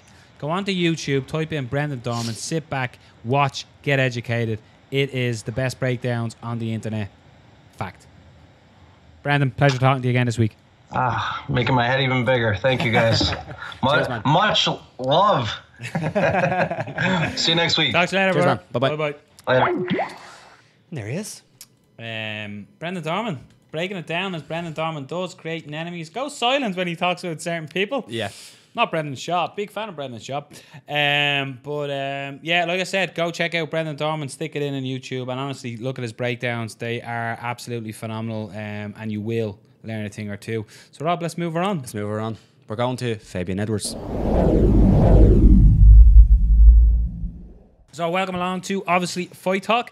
And if you're watching on YouTube or listening on audio, you're about to find out we are now fighting this weekend at BAMMA 34, Lahore against Brazier. We are joined by Fabian, the assassin, Edwards. So Fabian, welcome along to, obviously, Fight Talk, my man. Thanks for having me. How this interview came about, Fabian, was we literally said on the show, any guests you want for us to have on, you know, we'll by all means ask people or shout out to people. And the selfie king of MMA, Farrell Connolly, basically said, love to listen to you talking to Fabian Edwards. And straight away, you replied, and here it is. So, Farrell, you're welcome. That's how it came about. I'm happy you guys Yeah, I'm happy he mentioned me. I'm happy he gave me a mention. So, you know. It comes with good backing, though, in fairness. You're fighting on BAMMA this weekend. You're 3-0 as a professional. You seem to be lighting it up. It's a great comparison that we can get to in a little bit. But you're 3-0 with 1 knockout, 2 submissions. You're undefeated both as an amateur and a professional. So it's 13 wins in total. Nobody seems to be calling your name out, and the comparison I want to bring to you on this, Fabian, is Aaron Chalmers has the same professional MMA record as you, and everybody in the world wants to fight Aaron Chalmers, but not too many people want to fight you. I'm scary, that's why. I'm scary. So it just tells them they're not true fighters. Because they want to call out Aaron, knowing that he hasn't got an amateur background, but they know that I'm 10-0, and no one really and truly wants it, you know. But it says a lot about them. It says a lot about them. One thing, looking at your record, especially you have a huge amateur record, and now you're in BAMMA and making waves. Have you planned out your career, or has it just played out this way? Because it seems like you've really, taken step by step, and you haven't really jumped. You haven't really called for the UFC. You said, I want to do my work here. I want to make my money here. Is that something that you've planned out? Yeah, I've kind of planned it out. I want to make a proper name for myself on the UK scene. I want to take on some of the best guys in the UK and then move on to the UFC, feeling like I've earned my spot. So that's what it's like. Through my amateur career, I took my time as well, making sure I had 10 fights. After 10 fights, I felt ready. That's why I went pro. If I didn't, I would have had more. And it's the same with my professionals. I'm just taking my time, fighting whoever BAMMA gives me. I'm trying to fight experienced guys, and just trying to take my time with it. That's something you called for. You were looking for a step up an opponent. I'm going to butcher the surname here, but we'll go for it anyway. So you're fighting Kent the Hammerhorn, former Playboy Campion. Is it the step up you want? I don't even know his last name. Yeah. I haven't got a clue. Well, with a nickname like the Hammerhorn, former Playboy, could be an interesting night for you. Yeah, that's a good old name for him. Good old name. But he's riding a 6-fight win streak as well. He's 10-2 as a pro. Yeah. He also has a bit of a boxing background as well. Just doing a little bit of research, you can find some boxing fights as well. So, is it the step up in fighter that you wanted, or are you a little underwhelmed by who you've got matched at? Really and truly, I want someone better. Even though he's got a good record, but if you looked at the guy that he's fought a guy that's got 22 wins, 71 losses, 0-16. He's fought journeymen. Yeah. So that I'm not impressed. I'm not impressed with him at all. All he's got is a leg kick and an overhand, and that's not enough. That's not enough to win in the fight. Why do you think it is? Is it because there's not many people, as Noel said, wanting to fight you, or is it just that there's nobody available at the moment that you can't get the guy that you want? I think there's a lot of people that don't want to fight me. My manager on BAMMA asked for a lot of people. Yeah. One guy called, what's his name? I can't remember his name, but he called me out. I told him, get a contract signed, and they made up all sorts of excuses. So no one really and truly want to fight. They say they want to fight, but they don't want to fight. Yeah. With Bellator, you fought in Bellator, you fought in BAMMA as well. You're saying there's nobody you want to fight. Do you feel that it's almost become the modern age of MMA where there's constant call-outs? But do you feel that you have to do that? You have to almost name who you want to fight. Like if you look at BAMMA, for example, Richard Kiley out of Dublin here, he basically talked his way to get a title shot against Alex Lahore, and it worked. He sold himself with that. So do you think it's a lot of work outside the cage as well as what you do inside? Oh yeah, there's loads of work. I think a lot of fighters don't understand how to promote yourself. Because in this day and age in MMA, you have to be able to sell yourself to the public, not just being a good fighter. So I think it's important that you sell yourself outside the cage, as well as just being a fighter alone. Noel just brought up the Bellator thing. What happened with Bellator? You made your debut on Bellator. Obviously, they were doing the co-promotion with BAMMA. Has anything come from that? Have you been still in talks with Bellator for possible fights there, or how has that been? Yeah, my manager has been back and forth with Bellator, and I think really and truly, if I wanted to, I could probably jump ship to Bellator. Yeah. But I told my manager, I want to take the title first from Mike Shipman, the middleweight world title, and then I want to move on to the bigger shows. So about 2-3 more fights, we'll contact Bellator again and we'll see what the crack is. How do you think you match up with Mike Shipman? That's an easy fight, that is. Oh, that's an easy fight. I know he's the champion. He's got more experience, but I watched him. He beat my teammate last time, but that was a lucky shot. And yeah, there's nothing that he offered that I haven't seen. So Mike Shipman, that's very easy money. In a way, what you're saying here, if I've been listening to you, it reminds me a little bit of, like, you're quite level-headed with your career. You're not in a rush to get to the big show. You know, you want to build up, gain experience. It reminds me a little bit of what Tom Ducombe was done with BAMMA, where Tom built himself up. He got numerous fights under his belt to get that cage experience. And when you look at your fights, as much as you 13-0, cage time ain't that long because you keep finishing everybody in the first round. So, in a sense, do you think it is worth your while hanging around? And worth your while is probably the wrong way, but to gain experience more so. And let's be honest, BAMMA is a big promotion in Europe, so it's a great promotion to be a part of. And that BAMMA belt, as you know, your brother can attest to, that Tom Ducombe can attest to, Mark Diakese can attest to.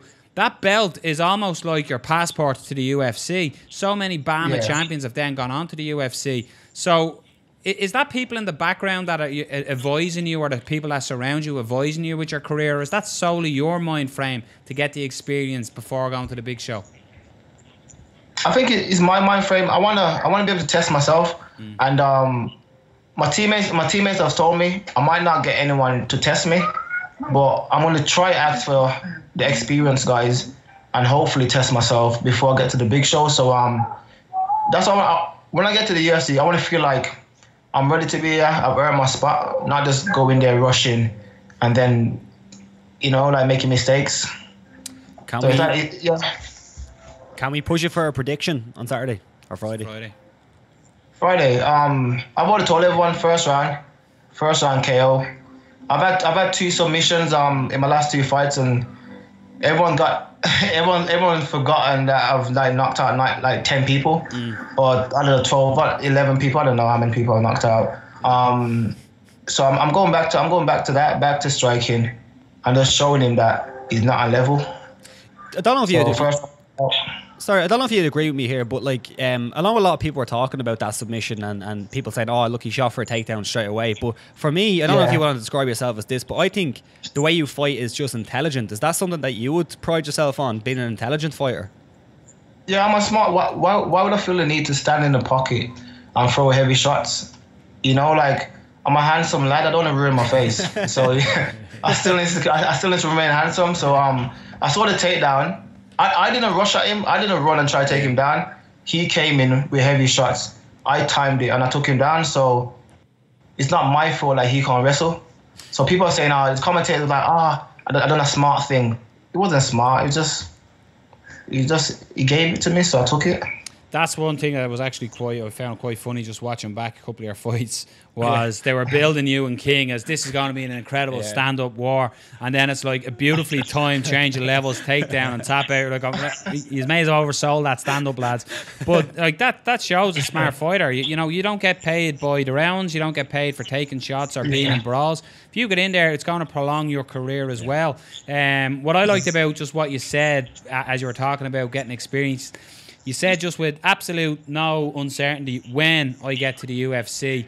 That's something that Leon has spoke with as well. There's an article on MMA Fighting earlier in January of this year where he says he fully expects you to be with him in the UFC early 2019. Is that the time frame you think? I didn't hear the last bit, sorry. So is that the time frame that you think is right? A year? Yeah, I reckon the start of 2019 I'll be ready. I'm planning to have about 4, hopefully 5 fights this year. By the time I've had those 5 fights, I think I'll be getting the call up, you know. And so yeah. How important as well is it, Fabian, with having Leon, obviously your brother? How vital is that for you? Because he's done it. He's been there. He's got to the UFC. So in a way, you can follow his footsteps, and you can follow the same career path as him. Or a lot of people would like to say, oh, you know, he's in the shadow of his brother, but it certainly doesn't look that way with how he's both speak of each other. But is it a help? Is it almost like he set the path for you just to follow? He showed everyone in the gym that it's possible to get to the UFC. Yeah. So he showed that a guy, and there's a kid from Arlington can make it. So obviously it's a path that a lot of fighters trying to follow. We're all trying to get to the UFC, and that's the goal is to get there. And then when they get there, start achieving, like breaking records and achieving titles and stuff like that. So yeah, it's a big help having him there and seeing him doing it. He's top 15 now, by the way. So you know. Looking at the card as well, the BAMMA card here, you know, it's headlined by Alex Lahore and Terry Brazier, but as well on the card as well, we've 2 young fighters in Tim Barnett, Rhys McKee, but just in and around UK and Irish MMA in itself, we're really starting to hit a sweet spot of fighters like yourself coming up. The future's looking bright. The future's looking great for European mixed martial arts. Yeah, it is. There's a few good fighters on that card. Dominic Wooden as well. I like his style. You know, he's a good guy. Yeah. Very sharp. I like Tim Barnett. Even though I got a problem with both of the guys, but I'm picking Tim for that fight. I reckon he'll go the same way, to be honest. And who else is on the card? There's a few fights that's coming up, and they're making the UK and Ireland look good, so it's good. Well, we wish you the best of luck. I'm not going to say skill. I'm fed up of saying the best of skill. It's just it seems like a dried up analogy. But an absolute pleasure chatting to you today. We appreciate you taking the time. Fight week. I look forward to watching the fight and watch you do your thing, and following your career along the way. And you're welcome onto obviously Fight Talk anytime. Let's catch up again. But yeah, best of luck on Friday evening. Thanks a lot for having me. Cheers, man. Absolute star. Cheers. All the best. There you are, ladies and gentlemen. Fabian Edwards fights this week, and he's one of the real up-and-coming guys, and I think it stands.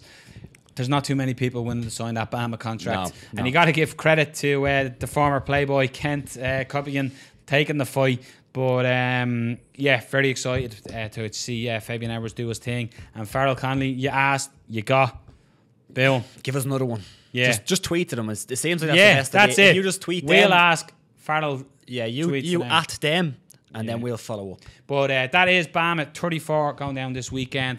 Alex Lahore taking on Terry Brazier for the title. Your co-main is Che Lewis taking on Stav Economou, and then Tim Barnett takes on Rhys McKee. This looked like it wasn't going to be for the Lonsdale. They're not sponsored by Lonsdale anymore. Looked like it wasn't going to be for a title, and now it is for the world BAMMA World. Lightweight title. The Skeletor Rhys McKee taking on Tim Barnett, 2 of the best young fighters, both this side of the waters. Both former guests of the show as well. Incredible fight. Fabian is then obviously taking on Kemp. But yeah, it's an absolute stacked card. Just hopefully it's not on Unilad. Yeah. Or at least if it is on Unilad has they sort their shit out. We'll buy more power that will allow more than 300 people to watch live. Yeah.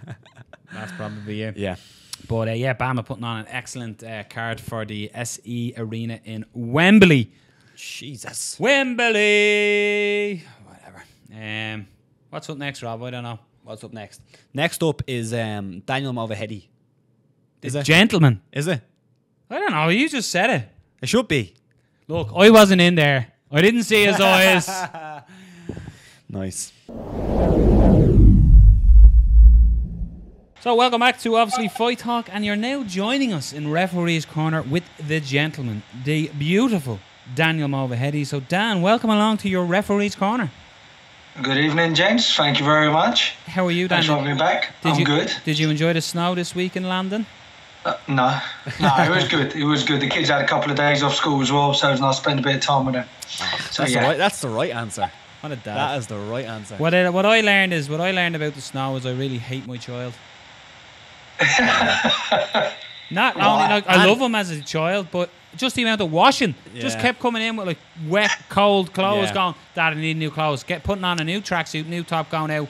And I literally washed about 7 different tracksuits. Also, I realised how much people love bread. Yeah. Man, people love bread. Was that a big thing in the UK? Bread? Was there a... No, milk, I think, was the big one, and petrol. Yeah. Bread seemed to be a big one over Their here. shops are like apocalypto times. Yeah. It was absolutely horrendous. Yeah. Weird. Bread. Anyway, referee's corner. No prizes for guessing.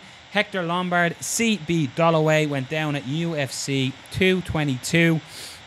At the end of round 1, CB Dollaway threw a body kick that was caught by Hector Lombard. Hector Lombard landed a beautiful 1-2 combination that put Dollaway out. Unfortunately, for the second beforehand, the buzzer went. Yes. And the fight was ruled a DQ.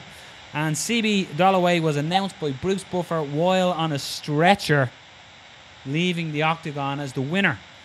Dan, talk us through, first of all, the decision, and then anything else that needs to go with it, and then I will disagree with anything you said. So let's go. No, man, this is again not an easy situation for anyone to be in, whether it be a referee or a fighter on both sides. You know, obviously, like you said, Hector got the DQ because it was deemed illegal. The shots were thrown, you know, after the bell.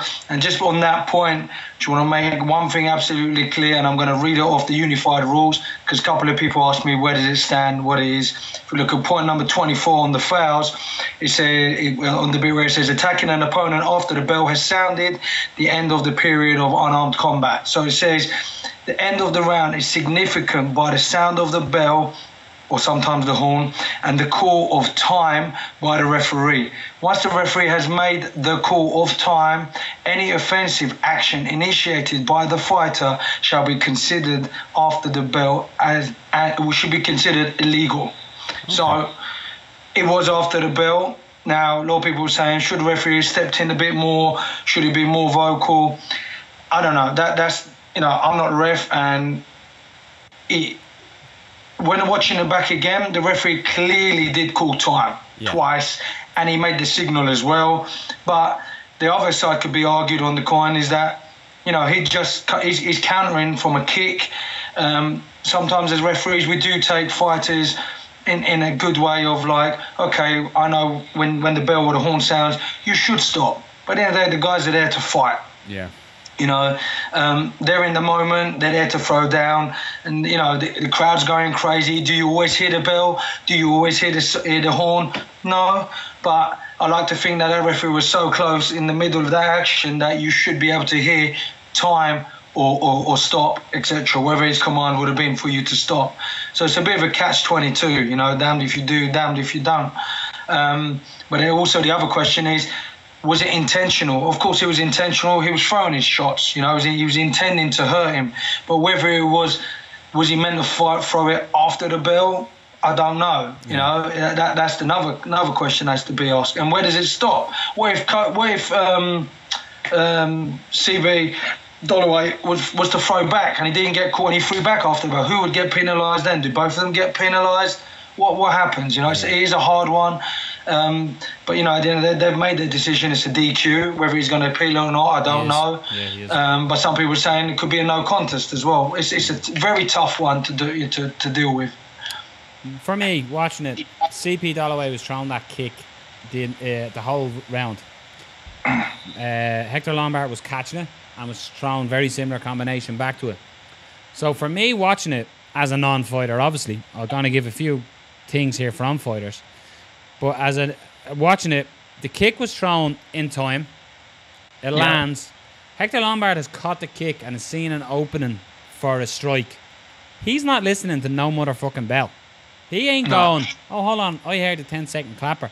Now, when you watch it, you'll see the referee acknowledges he acknowledges and go, yeah.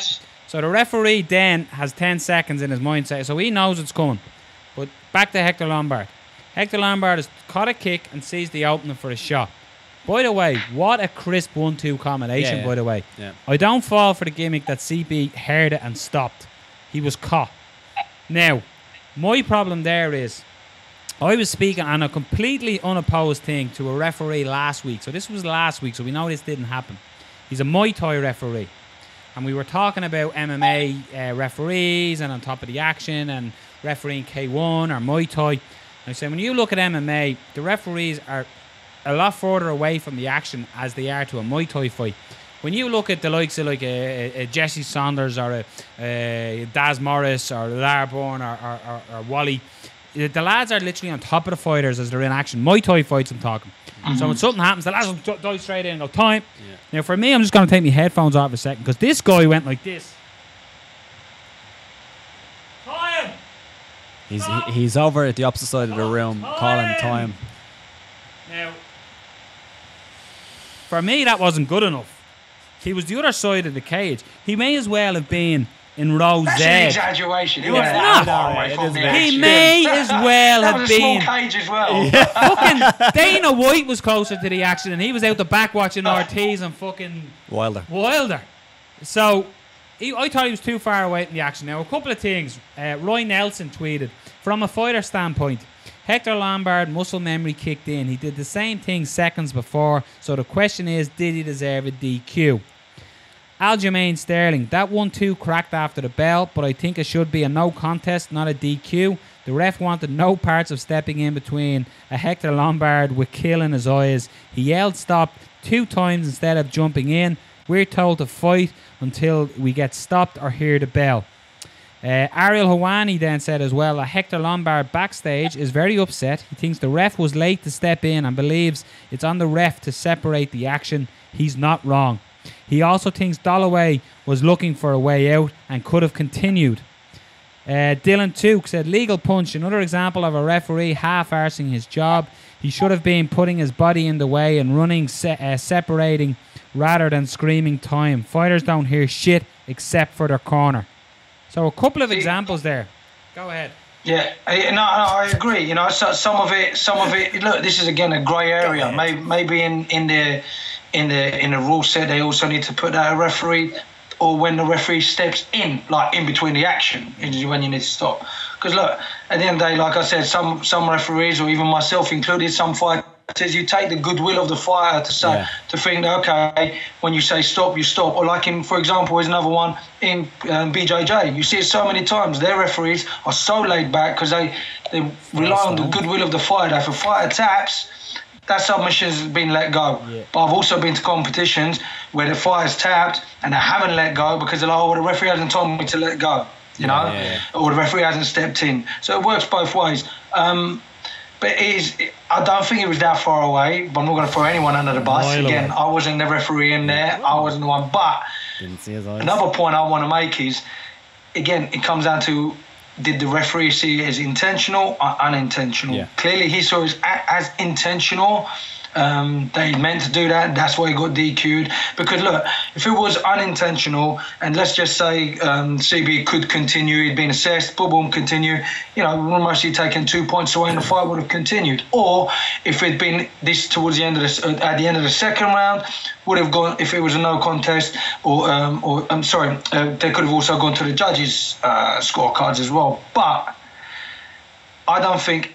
I'm going to go to the next point that people are saying that CB was looking for a way out. Come on, man. Like, who were we to sit there and go, he was looking for a way out? He didn't know what the hell had happened. You know, doctors assessed him. Again, even if he was well within his rights to go, look, man, I don't want to get hit by that. I'm done. I haven't got my wits about me. I don't want to fight. He's well within his rights to do that. I agree with you somewhat.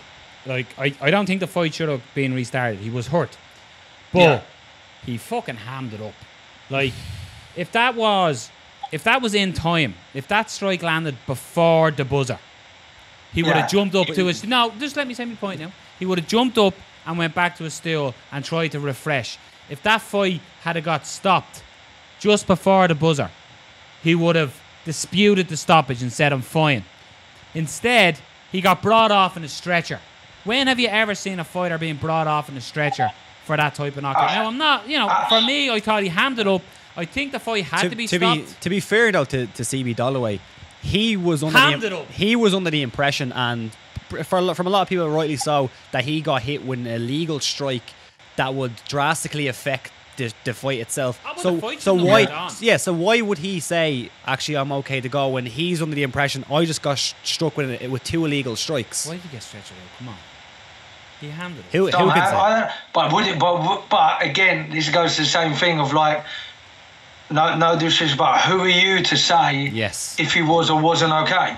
I agree with that. Because I agree with that. But how can like, all jokes aside, but who even I could sit there and go, look, because at one point someone said to me, look, he's smirking, he's laughing. That's CB's face. He has that weird face. Even if he was, he's well within his rights. He got clipped. Why would he risk it of going, all right, yeah, I'll do another 5 minutes and we'll see what happens from here. I'm not disputing, Dan, that the fight should have been stopped. I'm not disputing that one bit. But I just think if you revert that to the fight was stopped, CB would have, as in legally in time, CB would have been disputing that stoppage. Instead, Bruce Buffer's announced him as he's being trolleyed off. I don't know. I disagree with that one. He wouldn't have fought, even if it was done in let's say it happened in the 3rd minute, for example, illegal shot, not them punches. I don't know, got knee to the head or whatever. He could have still gone, no, I'm done. I don't know what's happening, what's going on. He wouldn't have gone, no, he was badly hurt. I just think DQ.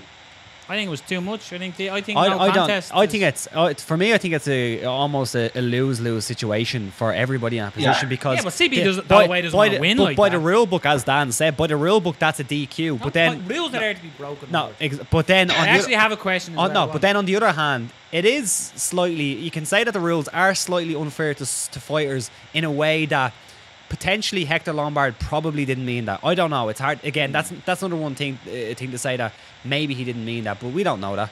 But it is difficult because there's that split-second decision, and it is all muscle memory. Well, I think but he is, to be fair though, he is a very, very experienced fighter that probably should know. And he did, like, you could hear the referee shouting on the broadcast. If we could hear on the broadcast, there's mics on the broadcast. Yeah, I don't know. It's microphone. Yeah, and I genuinely think like he's in. He's seen an opening and he's not listening to I agree with that. I agree with that. But then you have to we've said it. We've had so many fighter interviews where we spoke to fighters and went, the atmosphere, you go, I don't hear anything except my corner.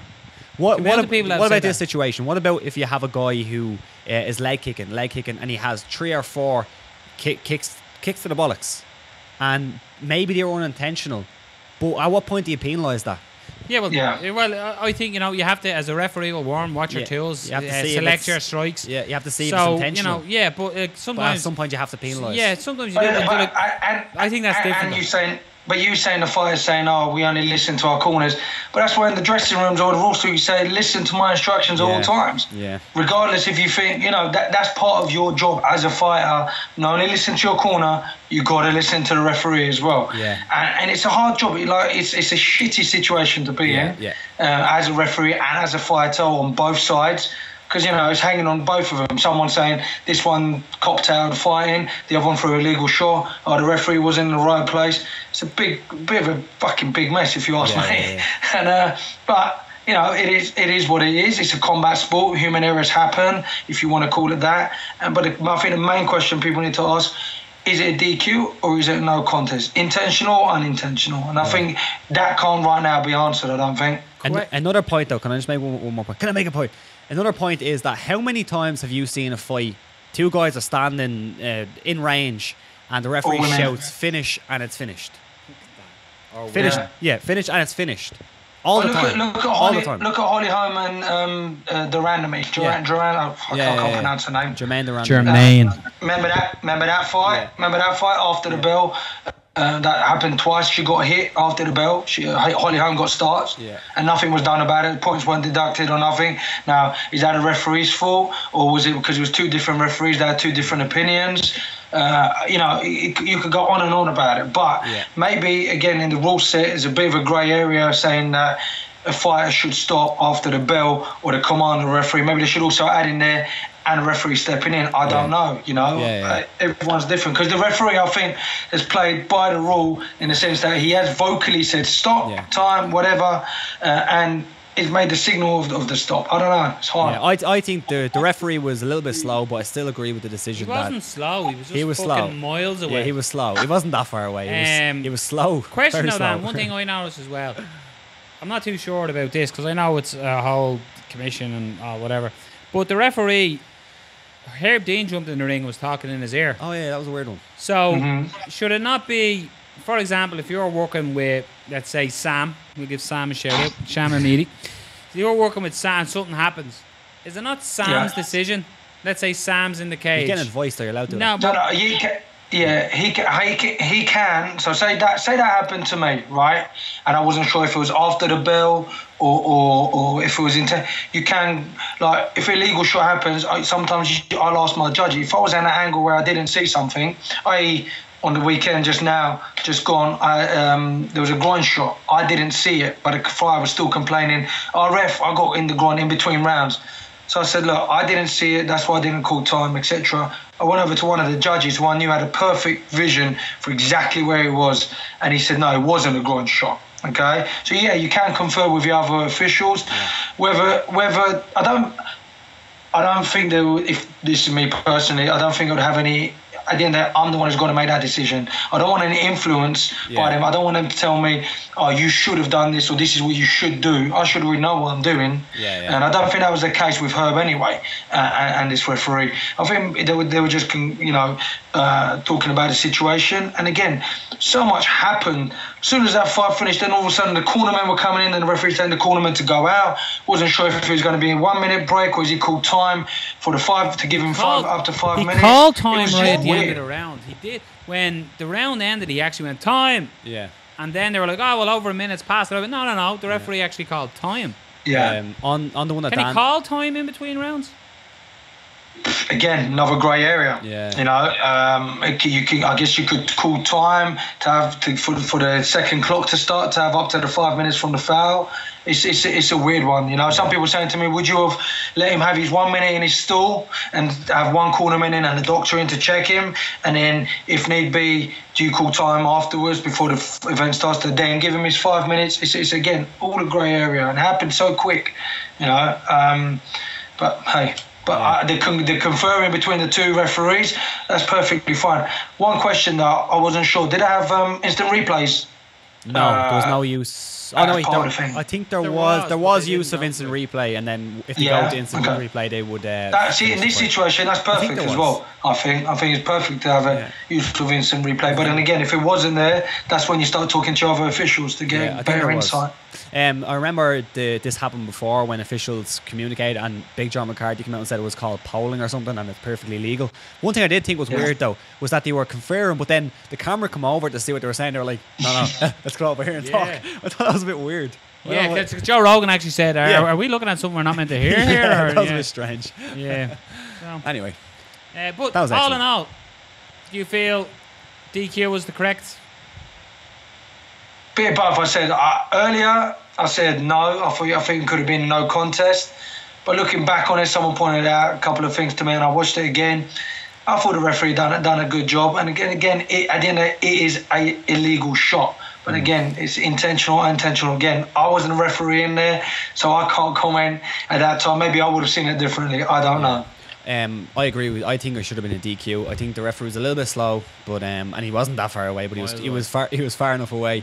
But I do think it's interesting to see that a lot of the fighters are saying that it wasn't a DQ, and then everybody outside of fighters, because fighters don't want a DQ either. Like, come here.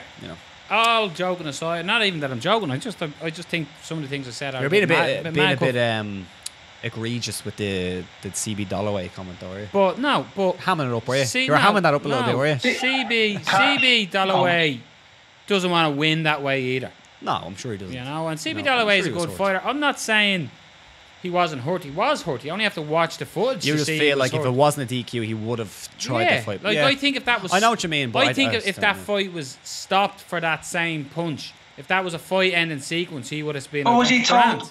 Was he told that, hey, we're DQing him? No. That's what I mean. He's kind of hammered. Sure, I say his corner said that was after the bell, but like still, Yeah. Here's a quick another scenario, just quickly going back on that. During the Andre Arlovski and Stefan Struve fight, right? The amount of times them guys called time themselves, I got poked in the eye, I got kicked in the nuts, right? Yeah. Again, remember, you can't call time. As a fighter, you cannot call time, only the referee can. Obviously, Herb felt like, yeah, okay, he's been poked in, I'm going to call time. But what if there's another referee, Andre Arlovski, turned around, oh, ref, he's poked me in the eye. I didn't say anything. Stefan Struve throws a kick, boom, gets knocked out, right? Then would people going, oh, well, you know, it was an illegal shot because he got fouled? But no, man, the referee hadn't called time. Whereas, you know, if the referee had gone to time and then he got kicked in the head after poked in the eye, then of course, then it would be a DQ, wouldn't it? You know, it's not. Then you can't go, oh, it was unintentional. I wasn't sure if you called time. It wasn't poke in the eye. It's a weird one. At the end of the day, them fighters are there to listen to the referee. They go by their commands. I'll tell you, Dan, your job is very hard. It's very difficult. Pain in the arse. Yeah. It's a fucking piece of piss. Fucking sheriff. Fucking. Oh, he wasn't in there. Yeah. Can't see his eyes. Dan, thanks for clearing it up. I don't know. I just thought the ref was too far away personally, and he needs to get in amongst them. And so I think, like Dan, like all joking aside, Dan, like you've stopped fights, and like you've literally wrestled guys when you've stopped fights because they're out. Yeah. So you know, listen, like you as a referee, you dive in. But you do when you don't. Look, man, at the end of the day, you sometimes you read the fighter as well. Like I said, sometimes as referees, you take the good nature of a fighter, you know, too well. You know, you think, okay, look, I know this guy. I know he won't go play, not dirty is not a word I want to use. You know, he won't hit after the bell. When I say stop, he will stop. But that's not always the case. So me personally, I'm always ready to boom, have at least half my shoulder, half my head in there. And there's been times where I've been clipped. You know, I've been clipped in the chest, in the back. And again, was it intentional from the other fighter? No, he's thrown it and he couldn't pull it back after the bell had gone, after I stepped in. So I could never turn around and go, oh, you hit me on purpose. I'm the referee, you know. But I'm always willing to put myself in that middle situation. That's Dan just getting withdrawals from his fighting career. From getting beaten up. Just last point that I want to make on that. Just based on, I know we got to leave. Just based on your point of Hector Lombard not knowing the bell's coming and how quick that combination was. To be fair to the referee, it goes the exact same way. He probably didn't see that combination coming either. So the fact that he didn't jump in, maybe at that point there's 1 second left. The combination came and he's like, oh shit, time. So what I mean, it was really, really quick. It was a split second. It was a split second. It's difficult. It was difficult on both sides. Don't bring up a point like that and just we're going to end it on that. Then he didn't do his job correctly. He shouldn't be in there. But he called time. That's Would you hire an electrician if he put all the cables in but didn't put a fuse board in? No. So what kind of analogy was that? But if in his job description it said here to do, just put cables in, and it didn't mention nothing about a fuse box or anything. Yeah. Then of course he done his job. Oh, you just got wrecked on that one. And I got cut out again. Always. You guys cut me off. I'm just convinced. He looks so angry. I'm just convinced that Rob has somehow joined the Referees Association all of a sudden because he's all on side of this guy. Oh, he's gone. He's lost, Dan. He's out. We can't lose him. We bring him back to say goodbye. But yeah, you've joined the official. Like, oh yeah, we're big fans of referees. Like, what do you mean? No, you're a big fan. No, because I just thought. Are you saying fuck referees or something? No, I'm not saying fuck referees. I just thought the referees. I know that. Listen, I'm beginning to think you guys always cut me off, always ending my points here. You done it last week. Yeah. Every time I come to say a last minute thing, you guys cut me off. Yeah. But no, let Dan finish his point. Yeah, hold on. He wasn't. He was finished his point. And I don't know what my point was anymore. Yeah, because it was full of shit, Dan. That's why. Okay. No, I just thought. I just didn't think the referee got in there quick enough. It's simple as that. Yes, the time is there. You're saying the referee mightn't have been aware of it. That's his job. He's got one job, Rob. His job is to call time, and we think that maybe he should jump in. I said I think that he should have jumped in a bit earlier. I just mean I still agree with the decision. You know, I prefer if he jumped in. That's what I'd say. Yeah. Right, Dan. Come on, wrap it up. Say your goodbyes. How was your video gone, Dan? I don't know what's going on my video, but hey, always a pleasure talking to you guys. And I'm looking forward to this weekend as well. We've got a BAMMA card. Oh yeah. So yeah. Touch wood, no situations. Yes. Well, Dan, they won't have situations because you're ready and able to do your job. And you will put half a head or half a shoulder in there, Dan. Not like the referee on Saturday. Me aside, myself, Leon and Goddard. Leon and Goddard, two massive men anyway, so I wouldn't mess around with them anyway. I will say that Noel's comments don't reflect Daniel Movahedi's thoughts on this, just to give a disclaimer there. I just thought the Thanks, referee, Rob. I just thought the referee could have done a better job. Excuse me that I want an official to do perfection. Quickly, Rob. Yeah. This is clearly his football side coming out of him, isn't it? Yeah, it is. Yeah. When he's supporting the football, it's the ref's fault. The ref didn't call that foul. Well, no, I've no dog in the race with Lombard or CB Dollaway. I don't, so it doesn't affect me. I just think DQ is a bit harsh. Right or wrong, people will agree with me. There's people who agree with me and people who disagree. No, you're still there. You're still there. I know I'm here. I'm trying to get a way out of here. All right. We'll leave it there. If it wants to cheer you up anymore, United are losing 1-0 to Crystal Palace. There we go. You should put a bet on that. You said it. Anyway, this is descended into madness. Thanks, Dan. Love you and leave you. Take care. Man. All the best. See you later. You have to drop him. He doesn't have a fucking clue. Coming on here. I wasn't in there. I didn't see his eyes. I know that's Daniel Movahedi clearing it up. Look, they're the rules. That's what it does. So technically the ref done enough. I think I've expressed my opinion. I thought the referee should have got in there. Yeah. But I agree. I think the referee should have got in, but in the rule book it says that was a legal strike. I agree with the decision. Yeah. So Daniel Movahedi. Thanks, Dan. That was brilliant. The gentleman. That's it. That's it. That's the show. 104 in the books. Can I just say something? This is the funniest thing ever. Every show, just watch Noel when we're coming through a transition, because he never knows what's next. So he's thinking, should I try figure out what's next, or should I just end this and then Rob will edit in the rest? So I have to prompt him. That's the end of the show. We're now joined by Chuck Liddell. That was loud. Chuck Liddell. Well, obviously fight talk. Well, you know I like fighting. Yeah, 104, packed show, a little all over the place in some parts, little few delays, but sure, I wouldn't be. You don't know this, folks, so I shouldn't be telling you.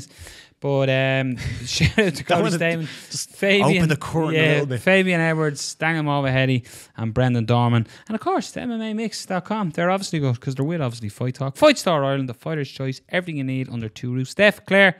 Where's the fucking t-shirts? Where's the t-shirts? feelsupreme.co.uk. Go check them out. Get 10% off all their products by using the code FIGHTTALK. And do something. Go and share this episode. You do this at the end. No, yeah, sure. We're gonna do it at the start, but share it now as well. If you got to the end of this, you obviously enjoyed it.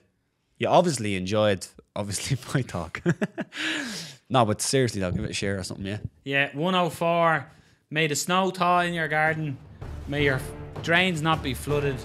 And may you have plenty of Brennan's bread.